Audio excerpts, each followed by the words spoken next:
Without warning, Officer Kendra Brooks tore the face mask off the black man, hurled her glove straight into his face, then slammed a pen so hard it burst, splattering ink across his shirt, right there in the middle of the courtroom. The room was full of people, yet only he was treated like garbage. She acted with reckless arrogance, clinging to the power of her uniform. But what she didn't know was that the black man she just assaulted was the city's newly appointed chief of police. What punishment awaits someone who thinks they have the right to crush others simply because they assume silence means submission? Watch until the end for the answer. He was already there when she entered. The room hadn't filled yet, but the weight of his presence landed before any words, before any introductions. Marcus sat on the first row, far right, one leg crossed over the other, perfectly aligned with the corner edge of the bench, like a man who understood symmetry and used it as armor. His charcoal gray suit, pressed with militant precision, held no creases,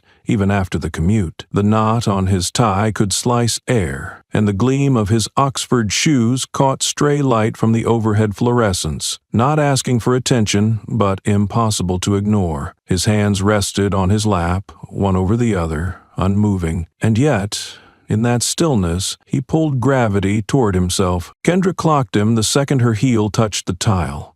Not because he moved, not because he turned, he did neither. But something in the air shifted, imperceptible to anyone not tuned to its frequency. Her gaze snagged on him, like a needle on a rough thread. That silence, that calm. It wasn't peace, it was provocation wrapped in patience, and it made her jaw tighten. A man like that, sitting like that, he was saying something without saying anything, like a challenge passed wordlessly across a battlefield. She walked past him toward her seat, spine erect, eyes front, but the awareness of him crawled along her skin like static. She didn't look directly.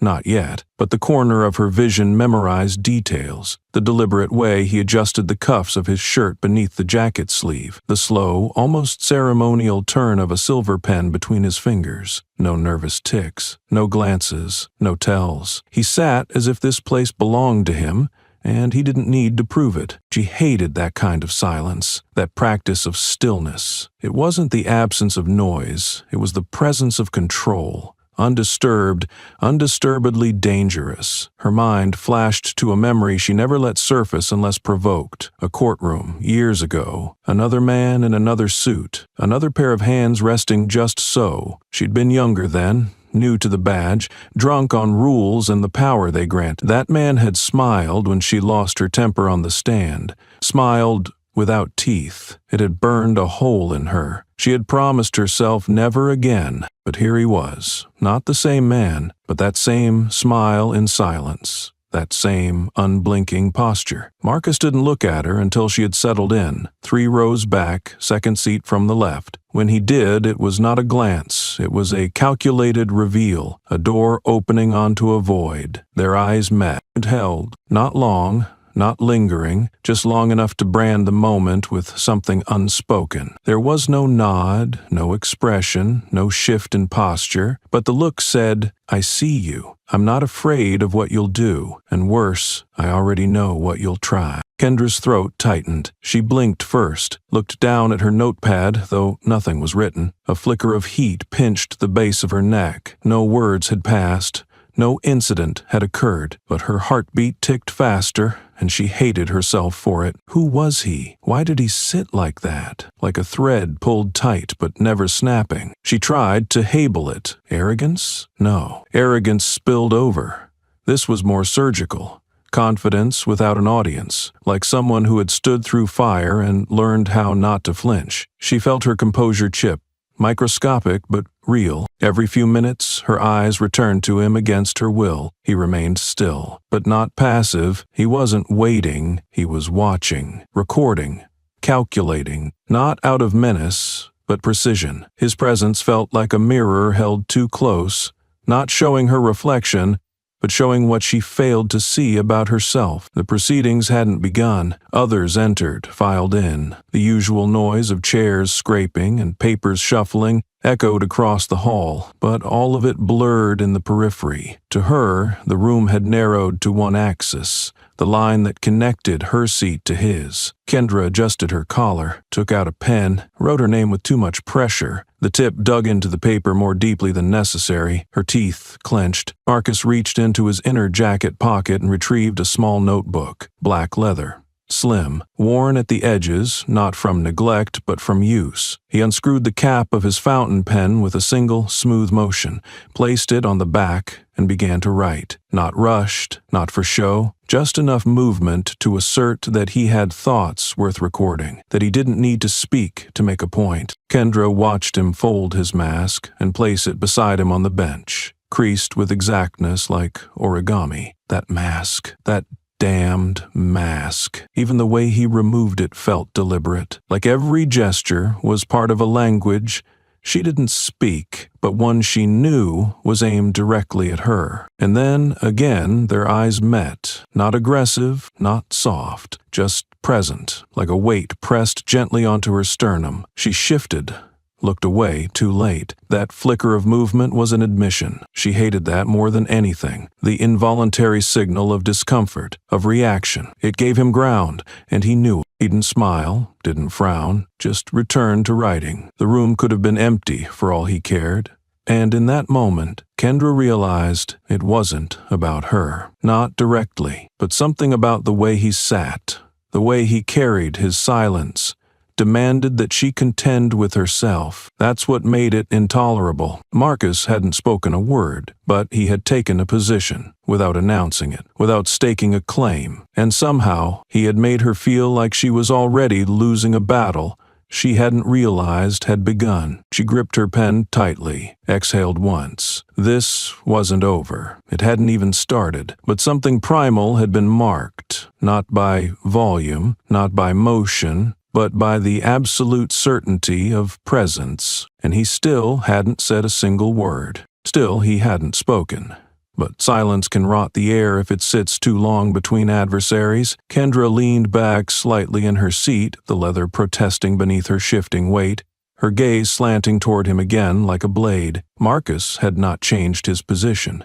He sat with the same unnerving composure, scribbling calmly into his black leather notebook as though he were recording observations from a safe distance inside a hurricane. He did not fear that calmness. It mocked her. There was something surgical in the way he filled lines with ink, pausing every few moments to gently press the pen against the edge of the paper, like precision mattered more than speed, more than relevance, more than the room. The mask was folded on the bench beside him. Folded, not discarded. Each crease aligned with an almost ritualistic purpose. Not for cleanliness, not for show, for control. Kendra couldn't look at it without irritation climbing her throat. Who folds a surgical mask like origami? Who sits in a courthouse like a specter dressed for war? He was too neat, too polished. And that, precisely, is what disturbed her. Men that polished were always hiding something sharp beneath the fabric. Her fingers flicked open her phone screen.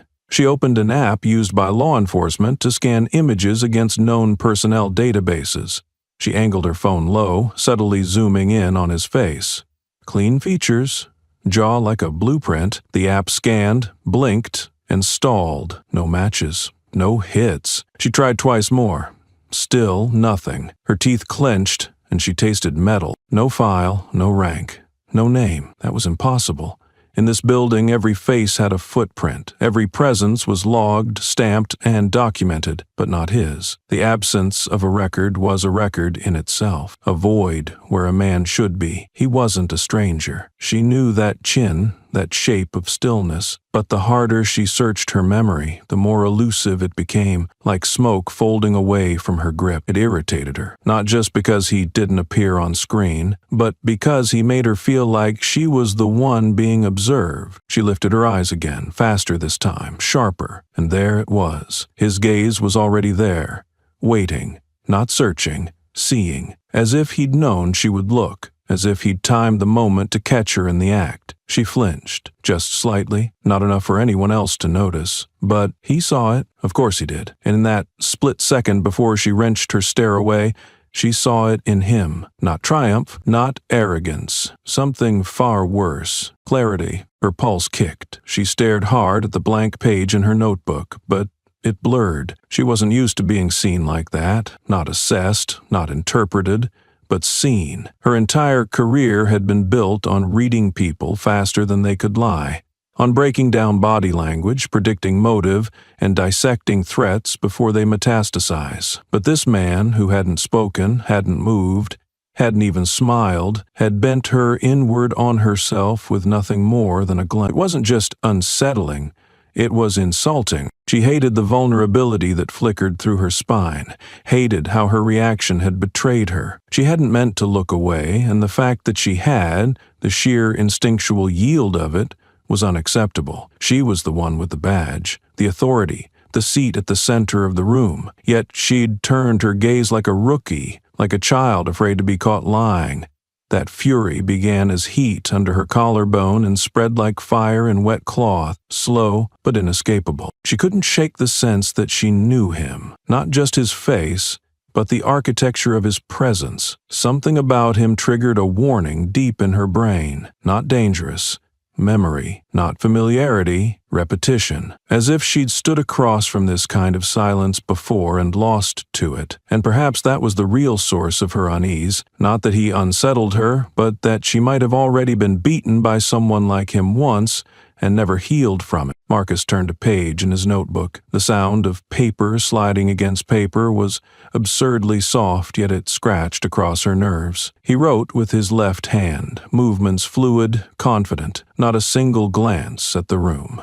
As if it didn't matter, as if he had already sized them all up and discarded what wasn't useful. That kind of indifference wasn't passive, it was cold, it was cutting, it was power. She glanced again, tighter this time, narrowed, an assessment with edges.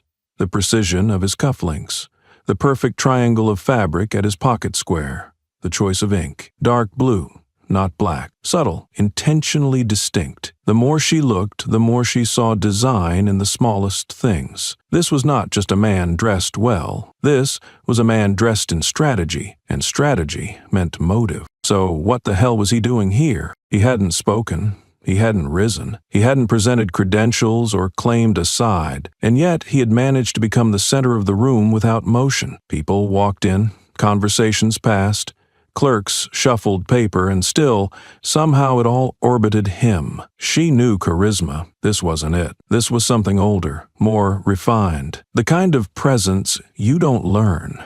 More refined. The kind of presence you don't learn. The kind you earn through quiet storms that no one else survived. Kendra's nails tapped against her notepad. She didn't realize she was doing it until the third tap. She stopped, stilled, forced her breath to smooth out. She could not let him see more. Whatever this was, this game, this test, this unspoken calibration, she would not lose it by default. Yet the worst part wasn't what she felt. It was that she couldn't define it. She prided herself on naming threats, categorizing enemies. But Marcus didn't fit a label. He was too still for a rebel, too controlled for a zealot, too invisible for a spy, and too damn calm for a man with nothing to hide. When his eyes lifted again, it wasn't abrupt. It was timed, measured, like a cue in an opera, only he knew the score for. Their gazes met for a second time, and though she didn't flinch, she felt the sting return behind her sternum. Not pain, not fear, but exposure. She didn't blink this time, but her body wanted to. Her breath caught just slightly, enough for her spine to remember that she was flesh and bone. He didn't hold the stare long. He didn't need to. He looked at her like she was a puzzle that had already solved itself. Wrong. Then he returned to writing. On one hand, deliberate strokes, the other resting loosely on his knee. That was the insult, that he could look at her, unmake her composure, then dismiss her without disdain, without effort, and in the pit of her stomach, something twisted. Because she knew in a corner she couldn't illuminate yet that this moment wasn't random, that whatever game was playing out between them had already started, and she was already a move behind. She exhaled, quiet, controlled, but the sound felt too loud in her ears. She closed her notebook slowly, pressed her hands flat against its cover, still, measured, but not at peace, because she understood now he hadn't come to be noticed, he'd come to be known. on his terms, on his timeline, and that meant whatever happened next, it wouldn't be loud, it would be surgical, it would be silent, and it would be hers to react to. And he still hadn't said a word. She closed her notebook slowly, pressed her palms flat against the cool cover, and tried to reclaim control from the edges of herself that had already slipped. But control, once cracked, splinters in silence, and the silence was a live wire now, humming in the bones of the room. The door clicked shut behind the last person entering, and the murmur of proceedings faded into the background as something deeper, sharper, and more volatile filled the air. Kendra didn't mean to move quickly, but she did. She stood, not with poise but with purpose, laced in agitation, and crossed the distance between her bench and his, like a match racing toward the strike pad. Marcus didn't lift his head. His pen moved with that same maddening rhythm, calm, fluid, deliberate, scratching ink into the page like nothing around him had shifted.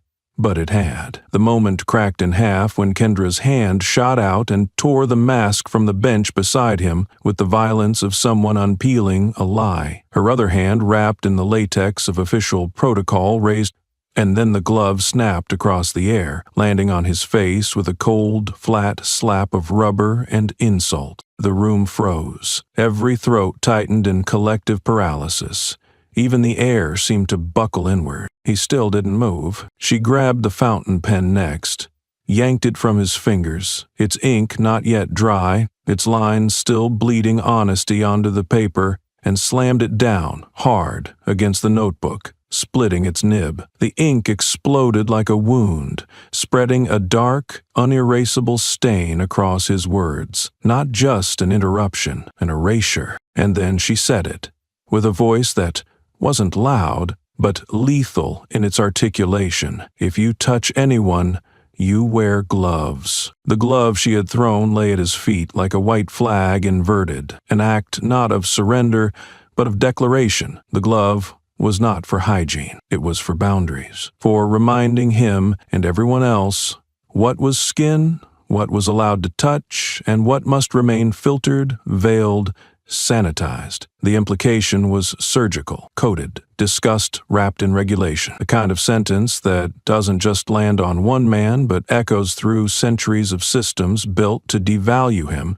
before he even speaks. Marcus finally looked up, not with anger, not with surprise, but with a gaze that stripped language down to its marrow. He blinked once. No muscle twitched. His stare moved across her face as if he were reading a report in real time. Each detail weighed, stored, and filed, not in retaliation but in exactitude. He didn't wipe the ink, didn't pick up the glove. He only observed her, as if she had just revealed more than she intended. And perhaps she had. The court was still. The benches had become stone. No one said a word.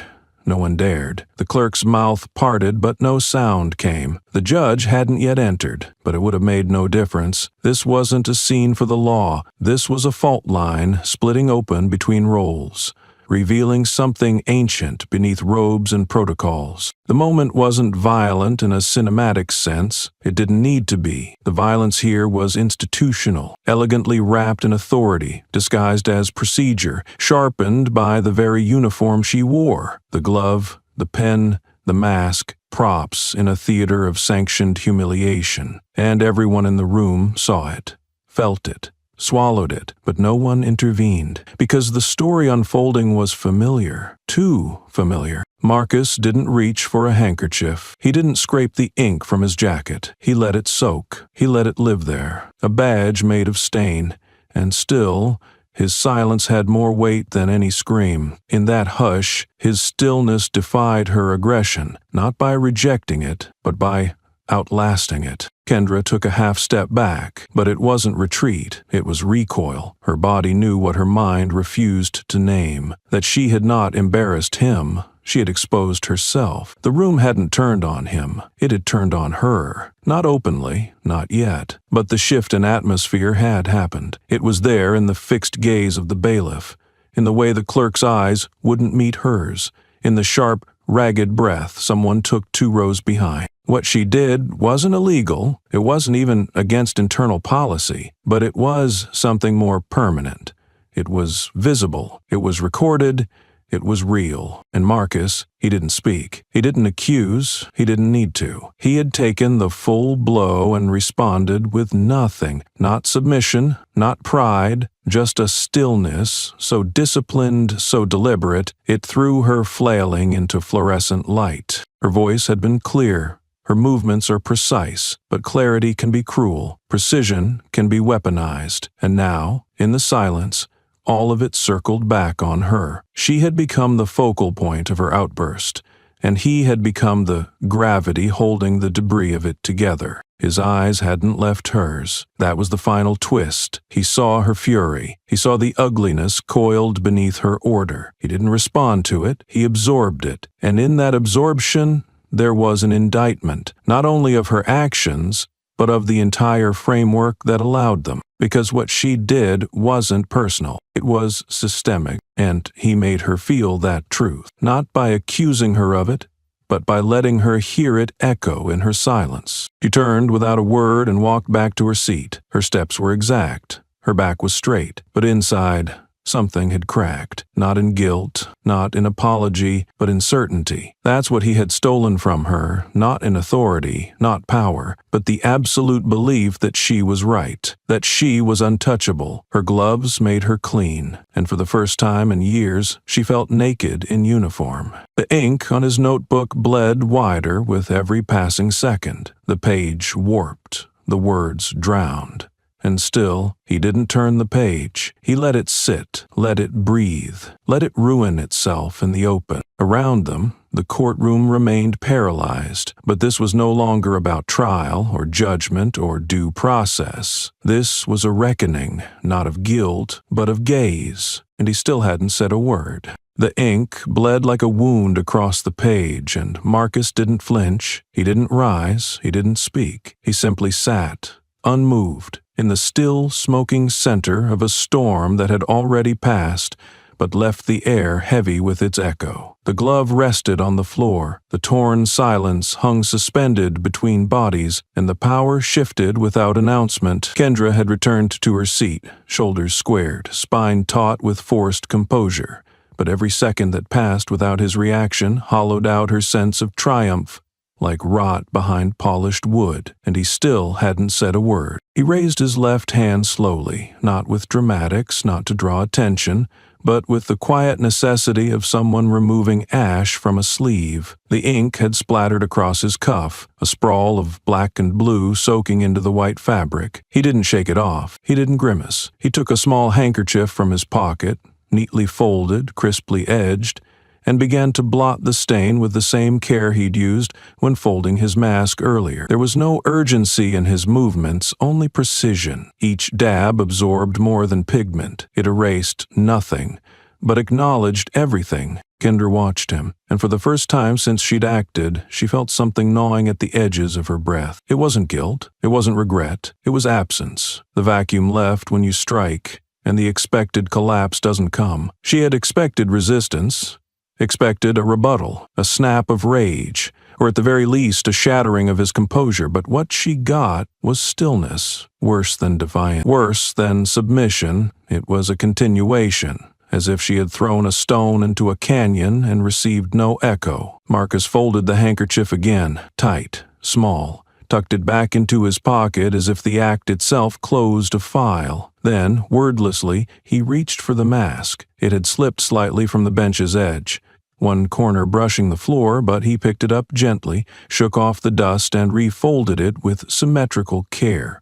The ritual repeated itself, every fold straight, every crease aligned. Not rushed, not mechanical. It was reverent, not to the object, but to the control it represented. Then he lifted his head. He looked at her, not with judgment, not with anger, not even with disdain. It was a look that didn't explode outward, it imploded inward, a look that tunneled through her, like a lens turning from observation to reflection. There was no performance in it, no bait, no plea for witness, just a deep, still reckoning that forced her to sit straighter in her chair, though her body screamed to shift away. His eyes didn't say, "Why did you do it?" They said, "I already know why," and that was worse, because that meant he had seen through her, not through the act, but through the architecture of it, the layers of policy, prejudice, and pride she'd constructed to justify a moment like that. And still, he didn't react. His restraint was not silence born from shock. It was silence born from choice. She felt the heat in her cheeks, and that infuriated her more, not because she was embarrassed, but because she couldn't label the feeling. It wasn't remorse, it was a disruption.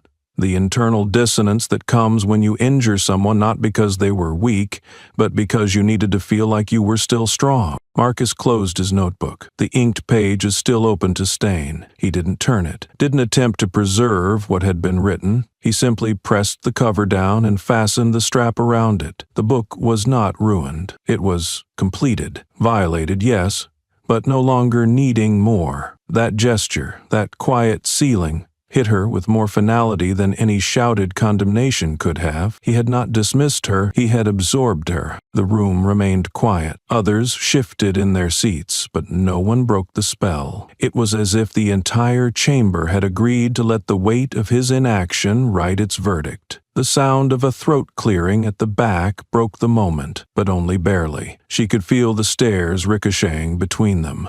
No one dared speak. No one dared interpret. He stood, slowly, no hurry, no need for a declaration. He didn't shake off the stain. He didn't lift his head with arrogance. He simply rose to his full height, adjusted the cuffs of his jacket where ink had marked them, and looked at her one last time, not like a man staring down an opponent, but like a man finishing a page. Then he turned and walked out, not toward her, not away from her, but through the center line between them that she had tried to claim and failed to hold. Kendra sat still long after the door shut. Her breath came shallow now, not from panic, but from pressure, the kind that builds behind the eyes when nothing around you moves, but something inside you has started to crack. She couldn't explain it, couldn't defend it. There was no applause. No punishment, no declaration of wrong, but the space he left behind filled the room like smoke from an invisible fire. She expected to feel victorious.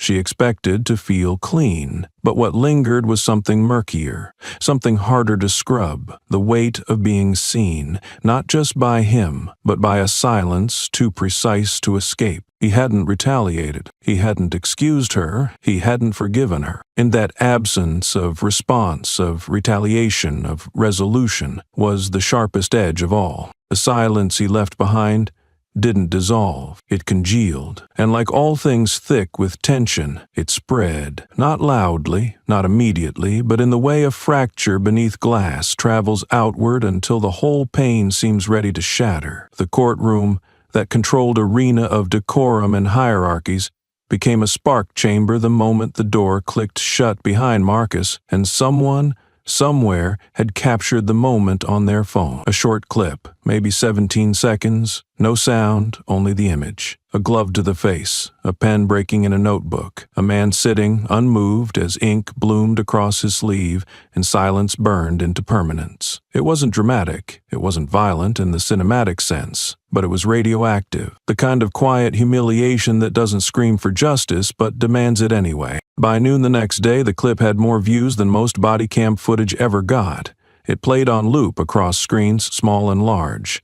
News feeds, TikToks, protest threads, encrypted message boards. And in all of them, the questions came first.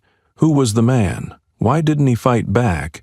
What did she mean by, if you touch anyone, you wear gloves? And then came the commentary, the interpretations, the slow, steady sharpening of the incident into a symbol. The internet didn't know his name yet, but it didn't need to. It knew his silence. It knew his stillness. It knew the ink and the way it stained, not just paper, but the room itself. And it knew, instinctively, that this was not just about one man being humiliated. This was about what happens when a man refuses to rise to the bait and still bleeds dignity through stillness. Kendra watched the clip in her office. The sound muted, her breathing louder than anything on screen. She watched herself, her body upright and coiled. Her hand struck downward, her mouth forming the sentence she now heard replayed in transcripts, in threads, in comments, dissecting tone and subtext and implication. She paused the clip, rewound, played it again. This time, her focus wasn't on her movement, it was on his face. That precise moment when he looked up, when his eyes met hers, and she froze the frame right there. That look, it haunted her because it wasn't angry. It wasn't broken. I wasn't even disappointed. It was worse. It was whole, intact, and impossible to hate. He had looked at her like someone watching a collapse from inside a structure already reinforced, like someone who had prepared his entire life for this kind of rupture and simply accepted it, folded it into muscle memory, and moved on without complaint. That gaze did not accuse. It was simply recorded, and for reasons she couldn't name, that quiet archival stung more than any confrontation ever could have. The headlines came next. Man humiliated in courtroom refuses to respond. The power of stillness in the face of racial hostility. Who is the man who said nothing and spoke volumes? Marcus saw his image appear in the morning paper. Center spread. Low resolution but unmistakable. Him sitting, ink spilling, jaw set. Someone had circled a line from the piece in a red marker. His silence was not submission. It was a protest in its purest form. But that wasn't the line he underlined. He read further, scanning until he reached it. Then he took his pen, black not blue, and drew one crisp stroke beneath the sentence. Silence is the new... He didn't smile, didn't react. He just capped the pen, folded the page, and slid it into a drawer. There was no social media account tied to his name, no official statement, no rebuttal. His office remained closed. His phone stayed off, but the world kept talking. His lack of participation didn't reduce the noise, it amplified it. And in that absence, in that vacuum, people poured their projections, their arguments, their fears. Some called him a hero, others called him a coward, but all agreed he had made them feel something. And that, in the age of endless noise, was power. Meanwhile, Kendra stopped sleeping. Not entirely, but not well. The image, frozen frame, that gaze began to follow her through the dark, not as a nightmare, but as a disruption, a stillness at the core of her rest. It didn't condemn, it didn't forgive, it simply watched, and that made it impossible to escape, because it made her question whether what she did had been punishment or performance. She scrolled through the reposts late at night, watching herself from angles she hadn't seen before, slow-motion versions, overlaid text. This is how power reacts. Edits that zoomed in on his eyes, on the ink stain, on her glove, suspended mid-air like a verdict she couldn't withdraw. And each time she paused the video, she paused it in the same place, that look. Not because she wanted to see it, but because she couldn't look away. She didn't feel shame. Not yet. That would have required vulnerability she hadn't granted herself. What she felt was displacement, a fracture in the mirror, a realization that the force she thought she wielded had not landed the way she imagined. The blow had been clean, but the meaning had slipped through her fingers. Marcus had not responded to the media. He had not written a single statement, but he did one thing. On a small notepad, in the corner of a private room, he drew a red line under a single sentence clipped from a political blog. "The revolution won't be loud. It will be noticed." He folded the note, burned it, and let the smoke rise. Kendra turned off her screen, but even in the dark, the image stayed lit in her memory. That calm face, that stillness that had refused to rupture. And for the first time in her career, she realized some of the worst wounds aren't visible. They echo, and when silence becomes the wound, no apology can cauterize it. It began not with a press conference or a headline, but with a whisper in the hallway, the kind that didn't rise above a murmur but still sliced through rooms like glass underfoot. Kendra had been reviewing a report, pen tapping in rhythm to a thought she hadn't quite formed, when the notification slid across her screen. Internal distribution only, marked confidential but already circulating like wildfire among the ranks. Appointment confirmed, Marcus Avery, Chief of Police. Effective immediately. The letters didn't explode.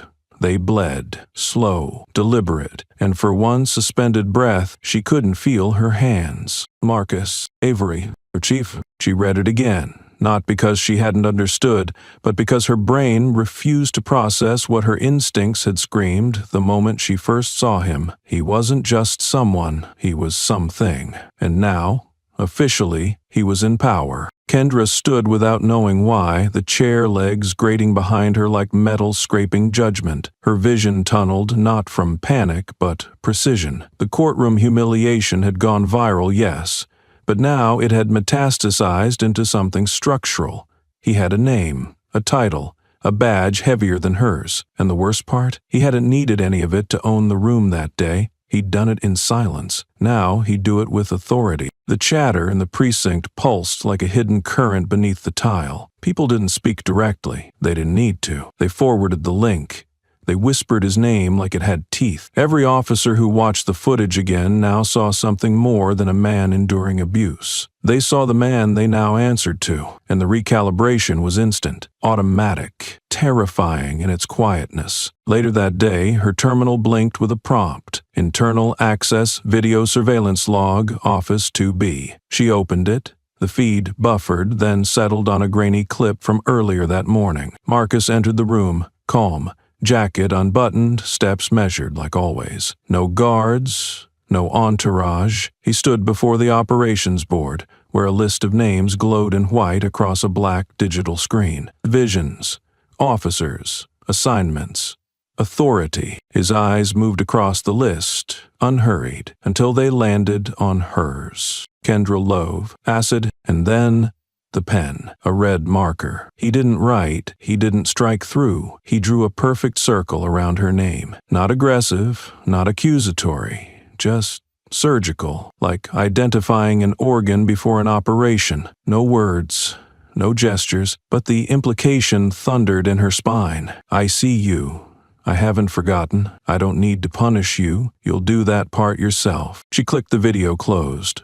Her hand lingered on the mouse too long. The air felt tight, not because of guilt, not even fear. It was something more disorienting, irrelevance. The way a predator realizes the one they'd misjudged wasn't prey at all, but a mirror. She hadn't just attacked a man. She had exposed herself to the one person who now had the reach to make her disappearance procedural and polite, and yet he hadn't. No reprimand, no disciplinary report, no closed-door meetings. Just the circle, just the look. Why wasn't he striking back? That question haunted her harder than retaliation ever could. Vengeance she could survive. She knew its rules. But this waiting game, this silent exposure, this forced self-observation was a kind of psychological warfare she hadn't trained for. Every step she took inside the precinct now felt watched, not surveilled.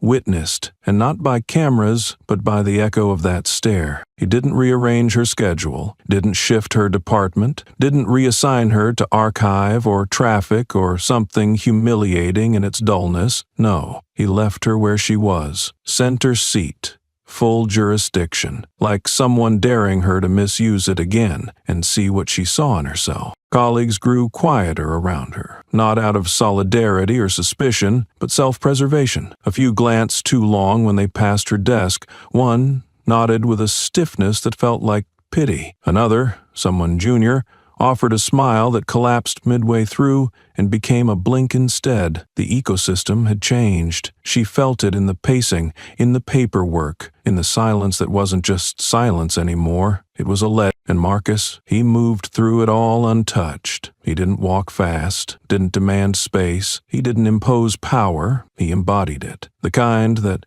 doesn't need to bark, because it has already written the rules. His calm wasn't passive, it was structured. His presence didn't seek confrontation, it forced introspection. He wasn't building a case against her, he was letting her do that herself, and the thing that burned most wasn't exposure, it was that she couldn't decipher the game, because maybe it wasn't a game at all. Maybe it was the structure, maybe it was a reflection, maybe it was justice, unfolding not in public, but in posture, in patience. When the department memo officially introduced Marcus Avery to the force, the email came without fanfare, no welcome video, no grand mission statement, just a line: the measure of leadership is not volume, but impact.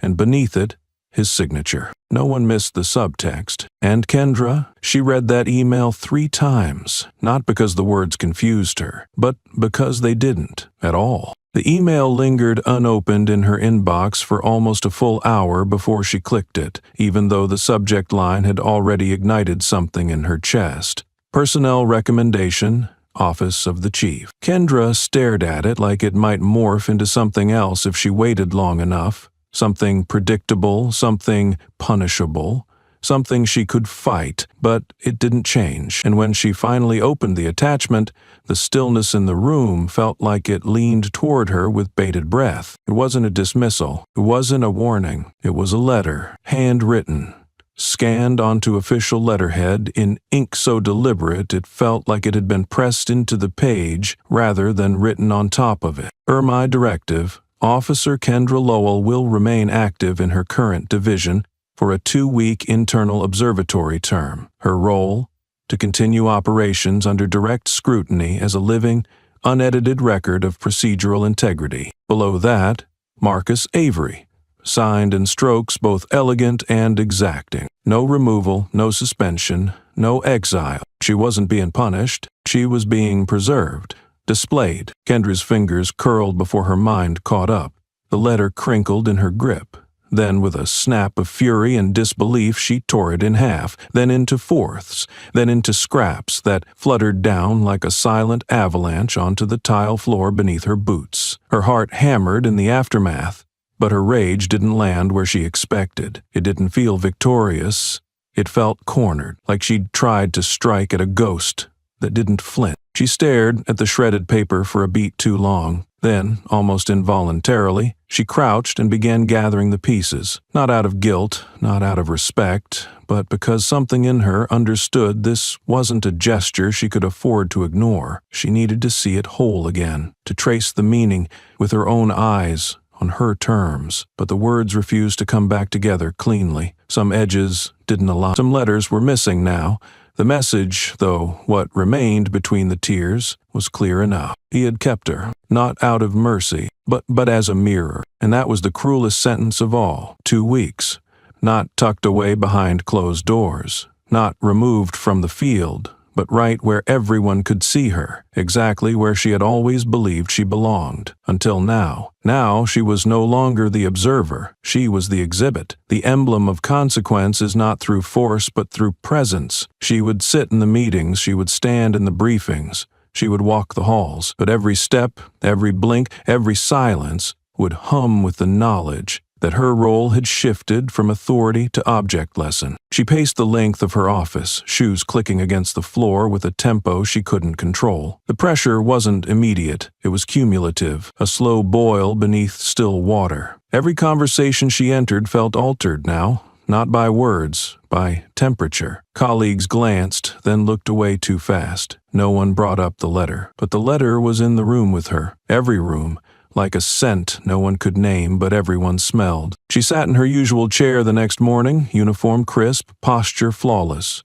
but even the fabric on her shoulders felt heavier now, as if stitched with eyes, not his, everyone else's. They didn't ask her questions, they didn't doubt her decisions, but every silence that followed her directives now felt like a shadow, and in those shadows she saw herself, reflected not by her power, but by the echo of someone else's restraint. Marcus didn't speak to her directly. He didn't need to. His signature had done the talking. His letter had become a verdict, written in protocol instead of punishment. He didn't demote her. He demanded that she stay exactly where she was when she failed. That wasn't forgiveness.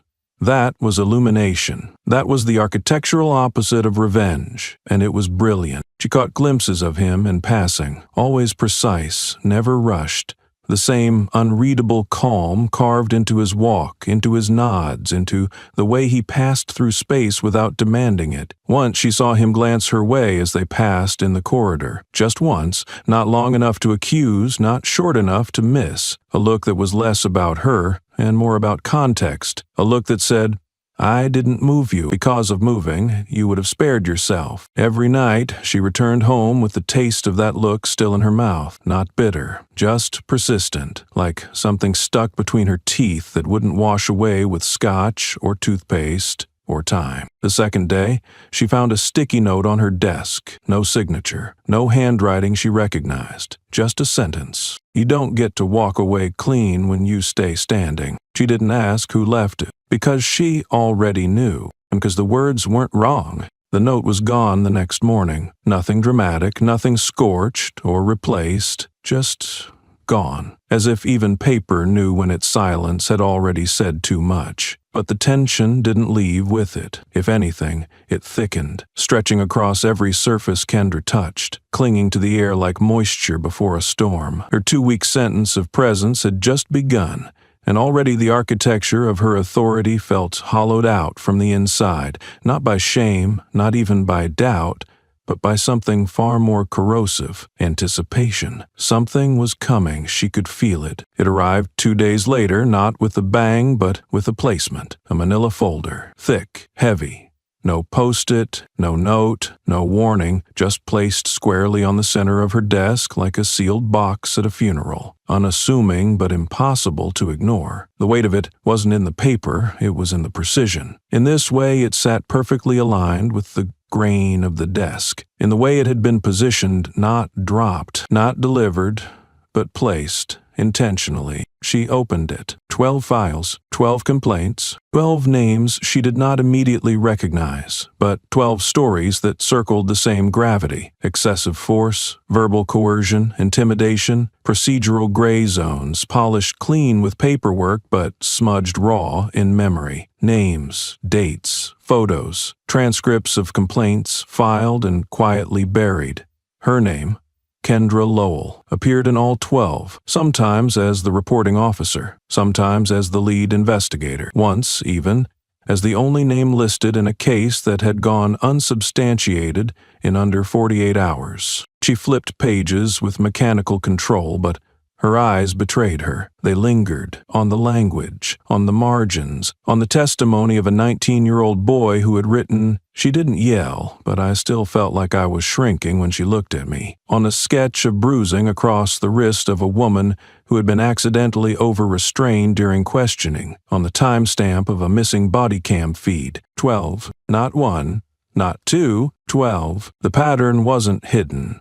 It had never needed to be, because no one had ever been looking. She stared down at the open folder, her breath shallow and steady, in the practiced way of someone trying to remain in control while the floor beneath them subtly turns to glass. She hadn't seen Marcus enter, but now he stood on the other side of her desk, silent, still, framed by the doorway like punctuation at the end of a sentence she hadn't finished reading. He didn't sit, he didn't gesture, he didn't raise his voice. He just said, "This isn't about who you are, it's about who I need to understand you are." The line didn't stab, it sliced.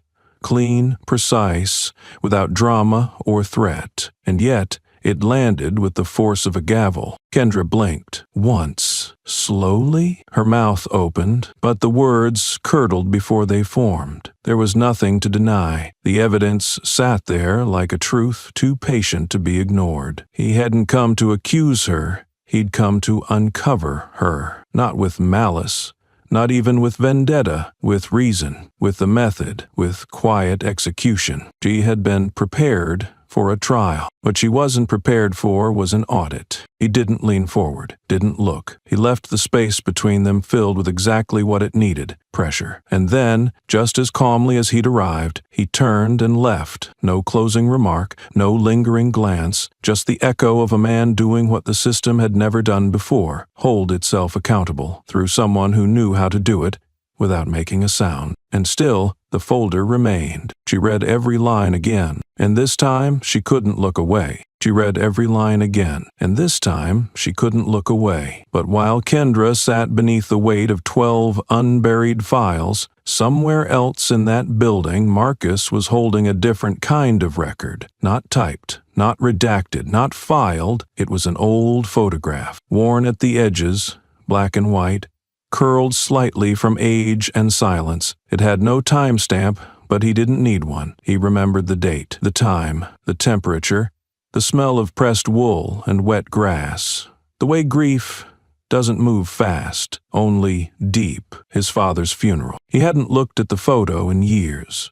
Maybe he hadn't dared, but now it lay in the center of his desk, flattened by the weight of memory, sharpened by the clarity of hindsight. The frame captured a line of mourners in uniform, orderly, respectful, stiff. His father had been a respected officer, a quiet man who never raised his voice, but was never once disobeyed. That day had been meant for honor, until it hadn't been. There, just off-center, a figure blurred slightly in motion, a hand outstretched, pressing gently but unmistakably against the chest of a young black man trying to step forward. The gesture wasn't violent, but it was absolute. A removal dressed as a regulation, a displacement dressed as protocol, and the officer whose hand had done the pushing, clear as day, Kendra Lowell. He'd never said anything, never made it a case. At the time, he hadn't had the words, only the burn, only the cold humiliation of being pushed out of the front row at his own father's burial, as if grief needed clearance, as if bloodlines required validation. Now, more than a decade later, he stood in the records room, fingers trailing along files and spines, still in the quiet, still in command, but no longer in retreat. The room was cool, fluorescent lights hummed softly above, and the smell of old paper carried the weight of too many stories archived too tightly. She entered behind him. She hadn't expected him to be there. He didn't turn, didn't acknowledge her immediately. He pulled a file from the shelf, skimmed a line, and replaced it. Then finally he turned. No hesitation, no preamble, just that gaze, calm, centered, aware. Kendra's lips parted. A greeting formed, insincere and brittle, but before it could land, he cut the air with a sentence that didn't need volume to wound. Last time, you pushed me back.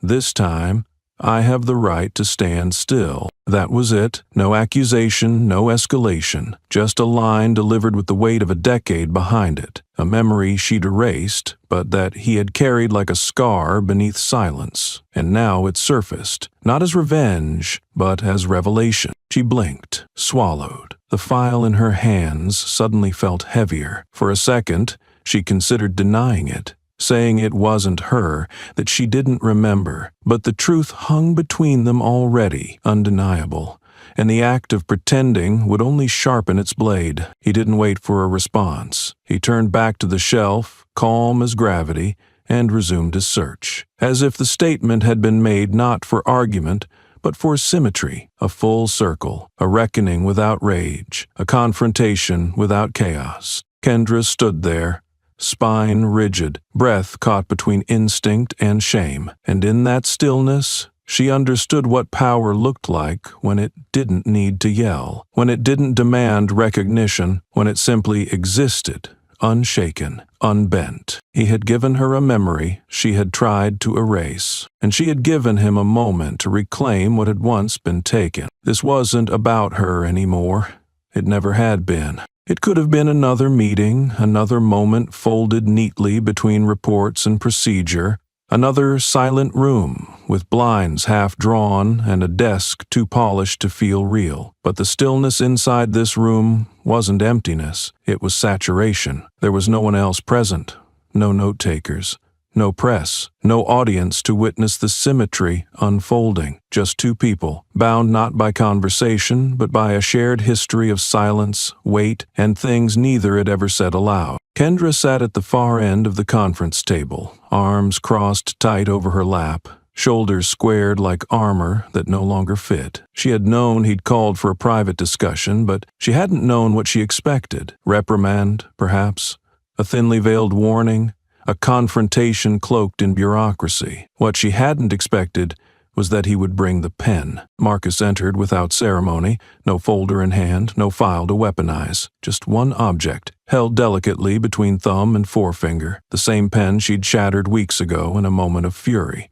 the one that had bled ink like an opened artery across his notebook. He didn't toss it. He didn't drop it with disdain. He placed it carefully on the table in front of her, not in accusation, not in triumph, but with the reverence of someone returning a truth too fragile to discard. "I kept it," he said, voice low, unhurried, stripped of theater, "because once it wrote honestly." She didn't look at it right away. Her eyes hovered just beside it, locked on the grain of the desk, the tension in her jaw pulsing like static. Her hands curled against the edge of the table, fingers whitening, but she said nothing, and he didn't push. He sat across from her, not leaning forward, not dominating the space. He let the moment sit, stretch, throb, because he understood what it meant to hold silence not as a weapon, but as a mirror. The pen, though broken, had been cleaned, the fracture sealed. Its body still bore the stain of dried ink along the base, a scar, visible and deliberate. It hadn't been restored to function. It had been preserved in truth. She exhaled sharply through her nose, then caught herself, refusing the gesture of release. The redness in her eyes had already bloomed, raw and unhidden, but no tears fell. That, too, was control. But it was slipping, because here was a man who had endured the worst she had offered.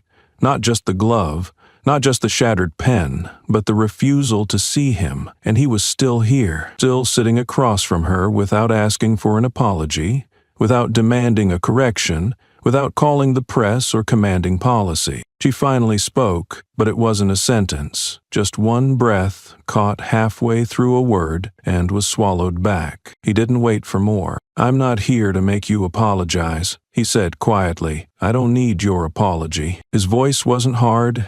It wasn't soft, it was exact, the kind of tone that left no room for misunderstanding and even less room for evasion. He stood up, adjusted the cuff of his shirt, not out of nervousness, but habit, and looked at her one last time. "I want you to remember," he said, "not what you did, but why did you lose control over someone who hadn't done a thing?" That final line didn't echo. It settled, like sediment falling through still water. It didn't sting because it was cruel. It stung because it was clean, because it hit the place no accusation could reach, the root. He walked out. No flourish, no farewell, just the door closing softly behind him, and she sat still. The pen lay before her like a monument to something broken and sacred, not because it had been valuable, but because he had made it matter again, not through guilt, not through guilt-tripping, but through reminder. He hadn't sought justice. He had forced reflection, and that, she realized, was the greater reckoning. Because some battles aren't won when someone is punished. They're won when someone has to live with what they did, in silence, in full view, without anyone needing to say a thing. The silence didn't leave the room. It followed her, clung to her like the ink that had refused to wash out of her cuffs. It was in the way the pen sat still on her desk, untouched since Marcus had returned it, in the way the shadows leaned longer than usual across her office walls. But most of all, it was in the way no one dared meet her eyes anymore. Not with curiosity, not with challenge, not even with contempt. They simply looked past her, like she had become furniture, outdated, replaceable, forgotten too soon, or remembered too vividly. She couldn't tell which was worse. But outside, beyond those walls, the silence was anything but still. It started quietly. A shaky clip uploaded to Reddit by someone in the courtroom. 15 seconds, no sound. Just imagine Kendra's hand snapping the mask from Marcus's face, glove flying, ink exploding like a silent detonation over his notebook. His head turned slowly, his eyes lifted, calm. That pause, that stare, that lack of reaction landed heavier than any scream. The caption, "When silence wins." What followed was no longer in her control. TikTok seized it first. The clip reappeared with filters, with music, with edits that turned a courtroom into a cinematic battlefield. Dramatic music swelled. Text overlays read like protest slogans. "This is how you hold the line. The man who didn't need to shout. Watch what happens when the oppressed don't blink." It should have felt absurd, even laughable. But it wasn't. It was dangerous. Because it wasn't a joke. By noon the next day, the video had spread to every major platform. Twitter exploded with threads dissecting the body language of both parties. Users debated power, silence, institutional violence, race, and control, all from a video that didn't even include sound. The fact that Marcus said nothing made it more potent. His refusal to react had become the reaction itself, an indictment by absence, an unspoken scream heard louder than Kendra's every word. And the memes, God, the memes. The glove in midair became a sticker. "Justice slaps back," one said, the glove looped in an infinite spin. A gif of Marcus calmly folding his mask re-emerged in hundreds of videos titled, "How Real Leaders React." Someone even synced the moment of ink spill with a beat drop from a pop track. It went viral, racking millions of views within hours. She was being remixed, reinterpreted, and rebranded, not as a person, not even as a villain, as an emblem of everything people wanted to burn down. And Marcus, he remained silent. No statement, no interview, no tweet to reclaim the moment, but he didn't need to, because that same morning, the cover of Time magazine arrived in mailboxes nationwide. It showed him alone, head tilted slightly upward, caught in the exact second after the glove struck. Behind him, the faint silhouette of Kendra turning away, blurred by motion. Like a ghost from a past the country suddenly wanted to erase. No headline, just 2 words, the standard. Graffiti popped up around the city overnight. Stencils of Marcus's face, stencil font slogans like "Command without shouting" and "Power in stillness." They appeared on school fences, courthouse pillars, and police station walls. The city tried to clean them up, but every time they did, more appeared. Bigger, bolder, untouchable, like the idea they now represented. She watched all of it unfold from behind closed blinds, the glow of her monitor casting sharp shadows across her face. She scrolled through comments, dissecting the moment she thought would vanish. She watched strangers reenact her hand movement like it was choreography. She watched teenagers parody her words, her posture, and her tone. They didn't even know her name. And that made it worse. She was not infamous. She was symbolic, a stand-in for every system that never apologized. One meme struck like a dart, a slowed, high-definition version of her glove hitting Marcus, set to a haunting piano cover of a children's lullaby. Overlaid text read, "This isn't a fall from grace. It's the gravity finally catching up." Her breath stopped. Her phone slid from her grip and cracked on the corner of her desk. She didn't pick it up, couldn't. Her hands had started trembling again, just slightly, but enough to be noticed if anyone were watching. No one was. And still, Marcus said nothing. He didn't need to. The world had decided what he meant. They wrote it for him, and for her. And nothing she said now would change that. It was the next meeting that stripped away any illusion she had left of control. A simple internal briefing routine. Forgettable. Kendra entered through the back, jaw tight, her badge clipped just right, uniform immaculate. She needed that polish now more than ever. It was armor, a distraction. Maybe if she looked the part long enough, she could believe she still owned it. The room buzzed with low conversation, the kind laced with side eyes and half-swallowed smirks. No one dared speak to her directly, but the air tasted of something sour, of something unspoken, festering. Near the end of the meeting, a young officer, fresh in, barely 25, leaned over his phone and let out a laugh. Quick, sharp, a little too loud. Kendra's eyes flicked toward him on reflex, but it was Marcus who moved. He'd been sitting in the far corner the entire time, motionless, unreadable. When the laugh cracked the silence, he stood up, not with anger, not with force, just with precision. He walked slowly across the room until he stood behind the laughing officer, who froze mid-breath. The phone still glowed in his hand, and on its screen was the now infamous loop. The glove, the ink, the stare. Marcus looked down, studied it, then lifted his eyes just enough for everyone in the room to feel it. "This isn't a joke," he said, voice low, almost calm. "It's a warning. Nothing more. No follow-up, no elevation in tone, but the sentence hung there like a loaded chamber. The laughter died instantly, not just from the young officer's mouth, but from the building itself. It was as though the foundation absorbed the weight of it. Marcus turned and walked back to his seat,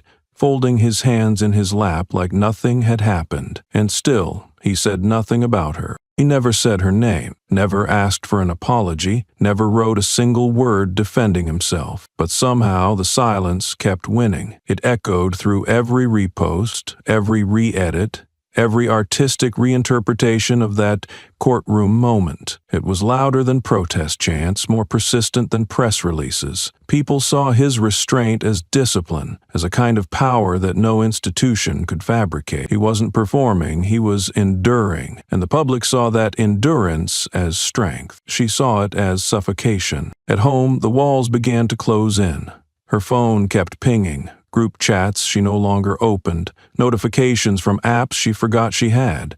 Someone had created a Twitter account just to post daily lessons from Marcus, using old images of him, overlaid with imagined quotes like, "Stillness is strategy," and "If you must burn, burn quietly." Half of them were probably fake. It didn't matter, they were believed. And then came the interview requests. Not for her, for him. But he declined them all. Every single one. No appearances, no statements, no reaction. Until one morning, with no fanfare, Marcus walked into a magazine shoot. Not for a press piece, but for a Time cover story titled "The Quiet Rebellion." The photos were raw, unfiltered. No police jacket, no podium, just him in his gray shirt, the cracked pen in one hand and a notebook in the other. His stare was calm, centered. The background faded to black, the silence in print. Kendra stared at the cover until her eyes watered. Not out of emotion, out of heat, out of pressure, out of something she couldn't name. She recognized that face, not just as the man she humiliated,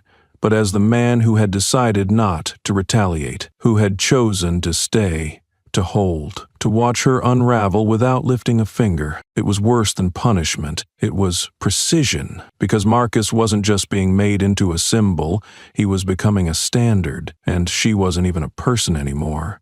She was the before, the then to his now, the glove that made him visible, the act that made him inevitable. The city began changing around her. Slowly at first, like the first signs of a shift in wind before a storm. Then the change sharpened, spread, and took root. It wasn't just digital anymore.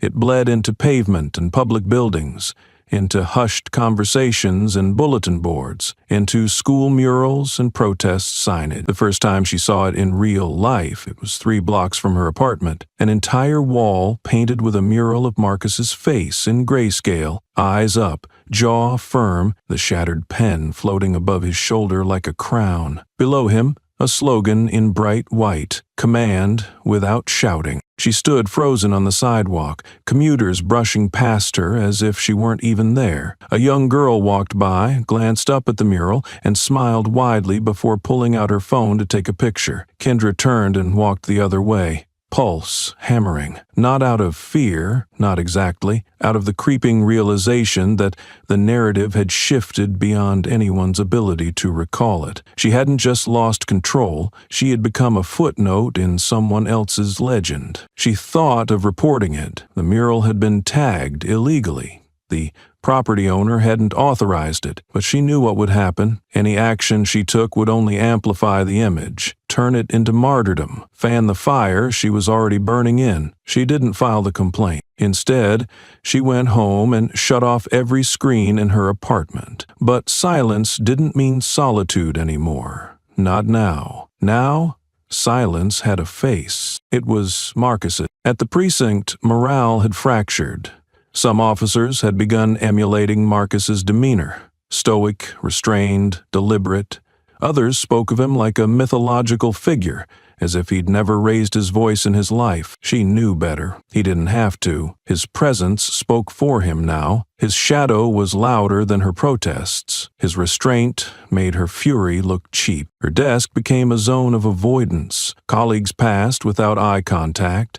No invitations to lunch, no hallway chatter. If her name was spoken, it was behind closed doors.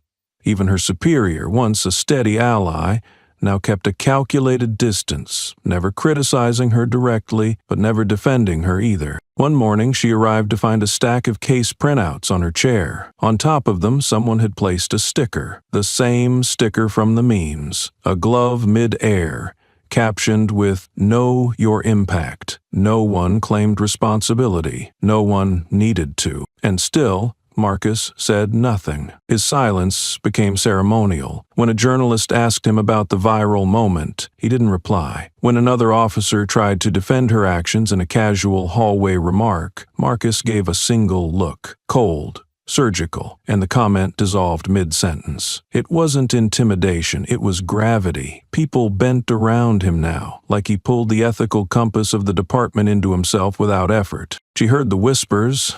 The man who turned humiliation into a doctrine, he never lifted a finger, and now the whole department's listening. He didn't push her out. He let the air tighten until she couldn't breathe. None of it was said to her, but all of it reached her. What made it unbearable wasn't that they admired him, it was that they had no interest in remembering who she was before him. Her accomplishments, her command, her records, all of it had evaporated into a single frame, the frame of her hand snatching a mask off a man who refused to flinch. That moment had become the story, the mythology, and Marcus, the man who didn't fight back, had been sculpted into something sharper than any punishment she could have given him. She began waking at 3 a.m., drenched in sweat, not from guilt, from displacement. She didn't belong to the system anymore. She had become its ghost. Marcus, on the other hand, became its future. There was no memo, no press release, no official policy shift,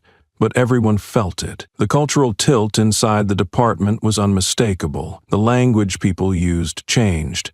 Phrases like procedural integrity and composure under fire were spoken in meetings with new gravity. It was as if Marcus's silence had rewritten the entire lexicon of respect. Then came the incident in the training room. Kendra walked in late to a routine de-escalation session. The chairs were already full, filled mostly with recruits and mid-level officers. The instructor was going over tactics when someone pulled up a slide on the projector, unlabeled with just an image, Marcus, seated calmly at the tribunal table, the glove mid-slight frozen in the air. The room erupted into laughter, not mean-spirited, more like the nervous release of a generation that didn't realize they were laughing at a scar. The instructor didn't laugh. Neither did Kendra. And Marcus, who had stepped into the back of the room quietly minutes before, didn't flinch. He didn't raise his voice. He didn't ask for silence. He simply walked up to the projector, hit the button to turn it off, and then turned to the class. "This isn't a joke," he said again, almost as an echo of himself. "This is a warning." This time, no one chuckled. No one even shifted in their seat. Kendra didn't breathe. Marcus didn't look at her. He walked out without another word. And yet, the chill he left behind cut sharper than any reprimand she had ever issued in her life. That night, graffiti reappeared, only this time not on walls. It showed up in code, projected on the side of the courthouse by activist artists. Command without shouting. Marcus's face flickered silently across stone and shadow. A message bigger than him, no longer under his control. And Kendra realized something devastating. This was not his victory. This was his extraction. The public had seized his silence and weaponized it into sainthood. Marcus had never asked for glory, but the absence of his retaliation had become proof of something greater, something permanent. She finally understood what she had done, not just to him, to herself. By trying to humiliate him, she had immortalized him. By attempting to reduce him, she had revealed her limits. And now, wherever she went, whether in person or online, she couldn't escape the echo of her act, refracted through 100,000 versions of the same frame, the same moment, the same message. One morning, she found a magazine on her desk. Time. The same cover. She thought someone left it there to taunt her. But there was no note, no scribble, just the image. Marcus, still, composed, head turned toward something unseen. Behind him, her figure faded into the background. She stared at it for minutes, hours, maybe. She didn't remember when her hand moved, but at some point she took a black marker and circled the white block letters under the photo. When silence wins. It wasn't mockery anymore. It was a fact. Marcus hadn't needed revenge. The world had done it for him, and in doing so had stripped her of everything but memory, not justice, not even guilt, just the ongoing presence of absence. The silence she tried to break had become her judge, her jury, and her sentence, and no one, not even Marcus, would ever need to speak her name again. It began not with confrontation, but with a form. Thin and clinical, sitting squarely at the center of her desk like a summons in disguise. Internal affairs required her written account, her justifications, and her chronology. She was ordered to explain, on paper, in her own words, why she had acted the way she did during the tribunal. But the form itself was not the weight. The weight came when she was handed the accompanying files. Case after case of civilian complaints, names, dates, accusations she had once skimmed and shelved. Each one a voice she had chosen not to hear. Each one now back to haunt her, not as rumor but as record. The air in her office thickened with paper and memory. Her fingers hovered over a complaint she had never truly read, filed 7 years prior. A man detained during a neighborhood sweep had accused her of verbal aggression. His report had included a name she recognized instantly, Marcus. His name, crossed out with a thick black line by someone in administration. No reason, no note, just erased. But the context was clear. He had been there. He had tried to speak, and someone had ensured he was never heard. She kept reading. One victim, a young man arrested without cause, had written, "She didn't hit me, but when she looked at me, it was like I didn't deserve to exist." Kendra blinked slowly, heart thudding against her ribs. The words didn't stab, they bled, because she remembered that day. She remembered the arrest. The adrenaline, the theater of dominance she had orchestrated with precision. She hadn't needed to touch him. Her silence had done the job. The cruelty had been effortless. The floodgates cracked. Image after image resurfaced. Her voice barking orders, her hand gripping collars, her laugh after someone flinched. She had wielded authority like a flame, not to light, but to scorch. And in that moment, seated alone, surrounded by paper truths, she realized something more shattering than shame. She had never doubted her right to behave that way. Then came the folder, not anonymous, not buried. It was placed deliberately atop the stack. Inside were transfer requests, disciplinary notes, and field reports, all with the same thread, Marcus. At the very top was a note in his handwriting, just one sentence, printed in black ink. "You were the reason I left the unit. But I don't want you to leave your conscience. No accusation, no threat, just an invocation." She read it once, then again and again. It sounded less like condemnation, more like release, a challenge to step into a reckoning she had long delayed. That night, she didn't sleep, not because the nightmares returned, because she couldn't find one version of herself worth defending. The badges, the commendations, the years of performance and pretense, they meant nothing when held against the weight of what she'd done in silence. In uniform, she had become a symbol, but symbols cut both ways. Now she was being carved by her legacy, and for the first time, she didn't resist it. She had read the note 5 times before daring to look up. The meeting was scheduled in one of the small conference rooms, the kind used for quiet resolutions or muted reprimands. There was no name listed, only a reference. External review dialogue, per Marcus's directive. She knew it wasn't a disciplinary hearing. It was something worse. It was an encounter. The door clicked open at exactly 10 o'clock. Marcus entered first, alone, his presence steady and unreadable as always. Behind him came a young man, early 20s, tall, composed, wearing a white collared shirt tucked neatly into dark trousers. He moved like someone used to being underestimated and was silently determined to change that. His eyes met Kendra's for a fraction of a second, no longer than a breath, and she felt something shift. Not recognition yet, but something colder, something waiting. Marcus took a seat against the wall, hands folded, not interfering. "He has the floor," was all he said, and then silence claimed the room again. The young man sat down opposite Kendra, setting nothing on the table, bringing no paper, no devices, just his memory. "I don't think you remember me," he began, voice level, unshaken, not accusatory. "But I remember you. I was 9. It was the first week of summer. I was running to my cousin's house, 2 blocks from mine. I had a blue backpack, and you stopped me." Kendra's mouth parted slightly, the beginnings of a reflexive denial surfacing. He continued before she could speak. "You told me to turn around and to put my hands on the wall. You said, 'Don't make me repeat myself, you little dirty punk.'" Silence sliced the air like a blade. Her throat tightened.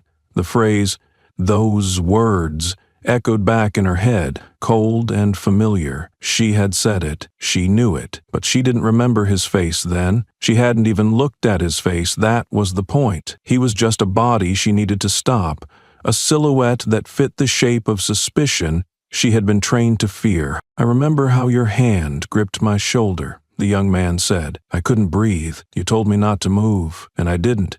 I thought if I moved, I'd die. And then, when the patrol car rolled up and your partner said, 'I didn't match the description after all,' you didn't say sorry. You told me to walk faster next time, so I didn't look suspicious." Kendra looked away, not in guilt, at least not yet, but in recoil. The pain wasn't in his voice.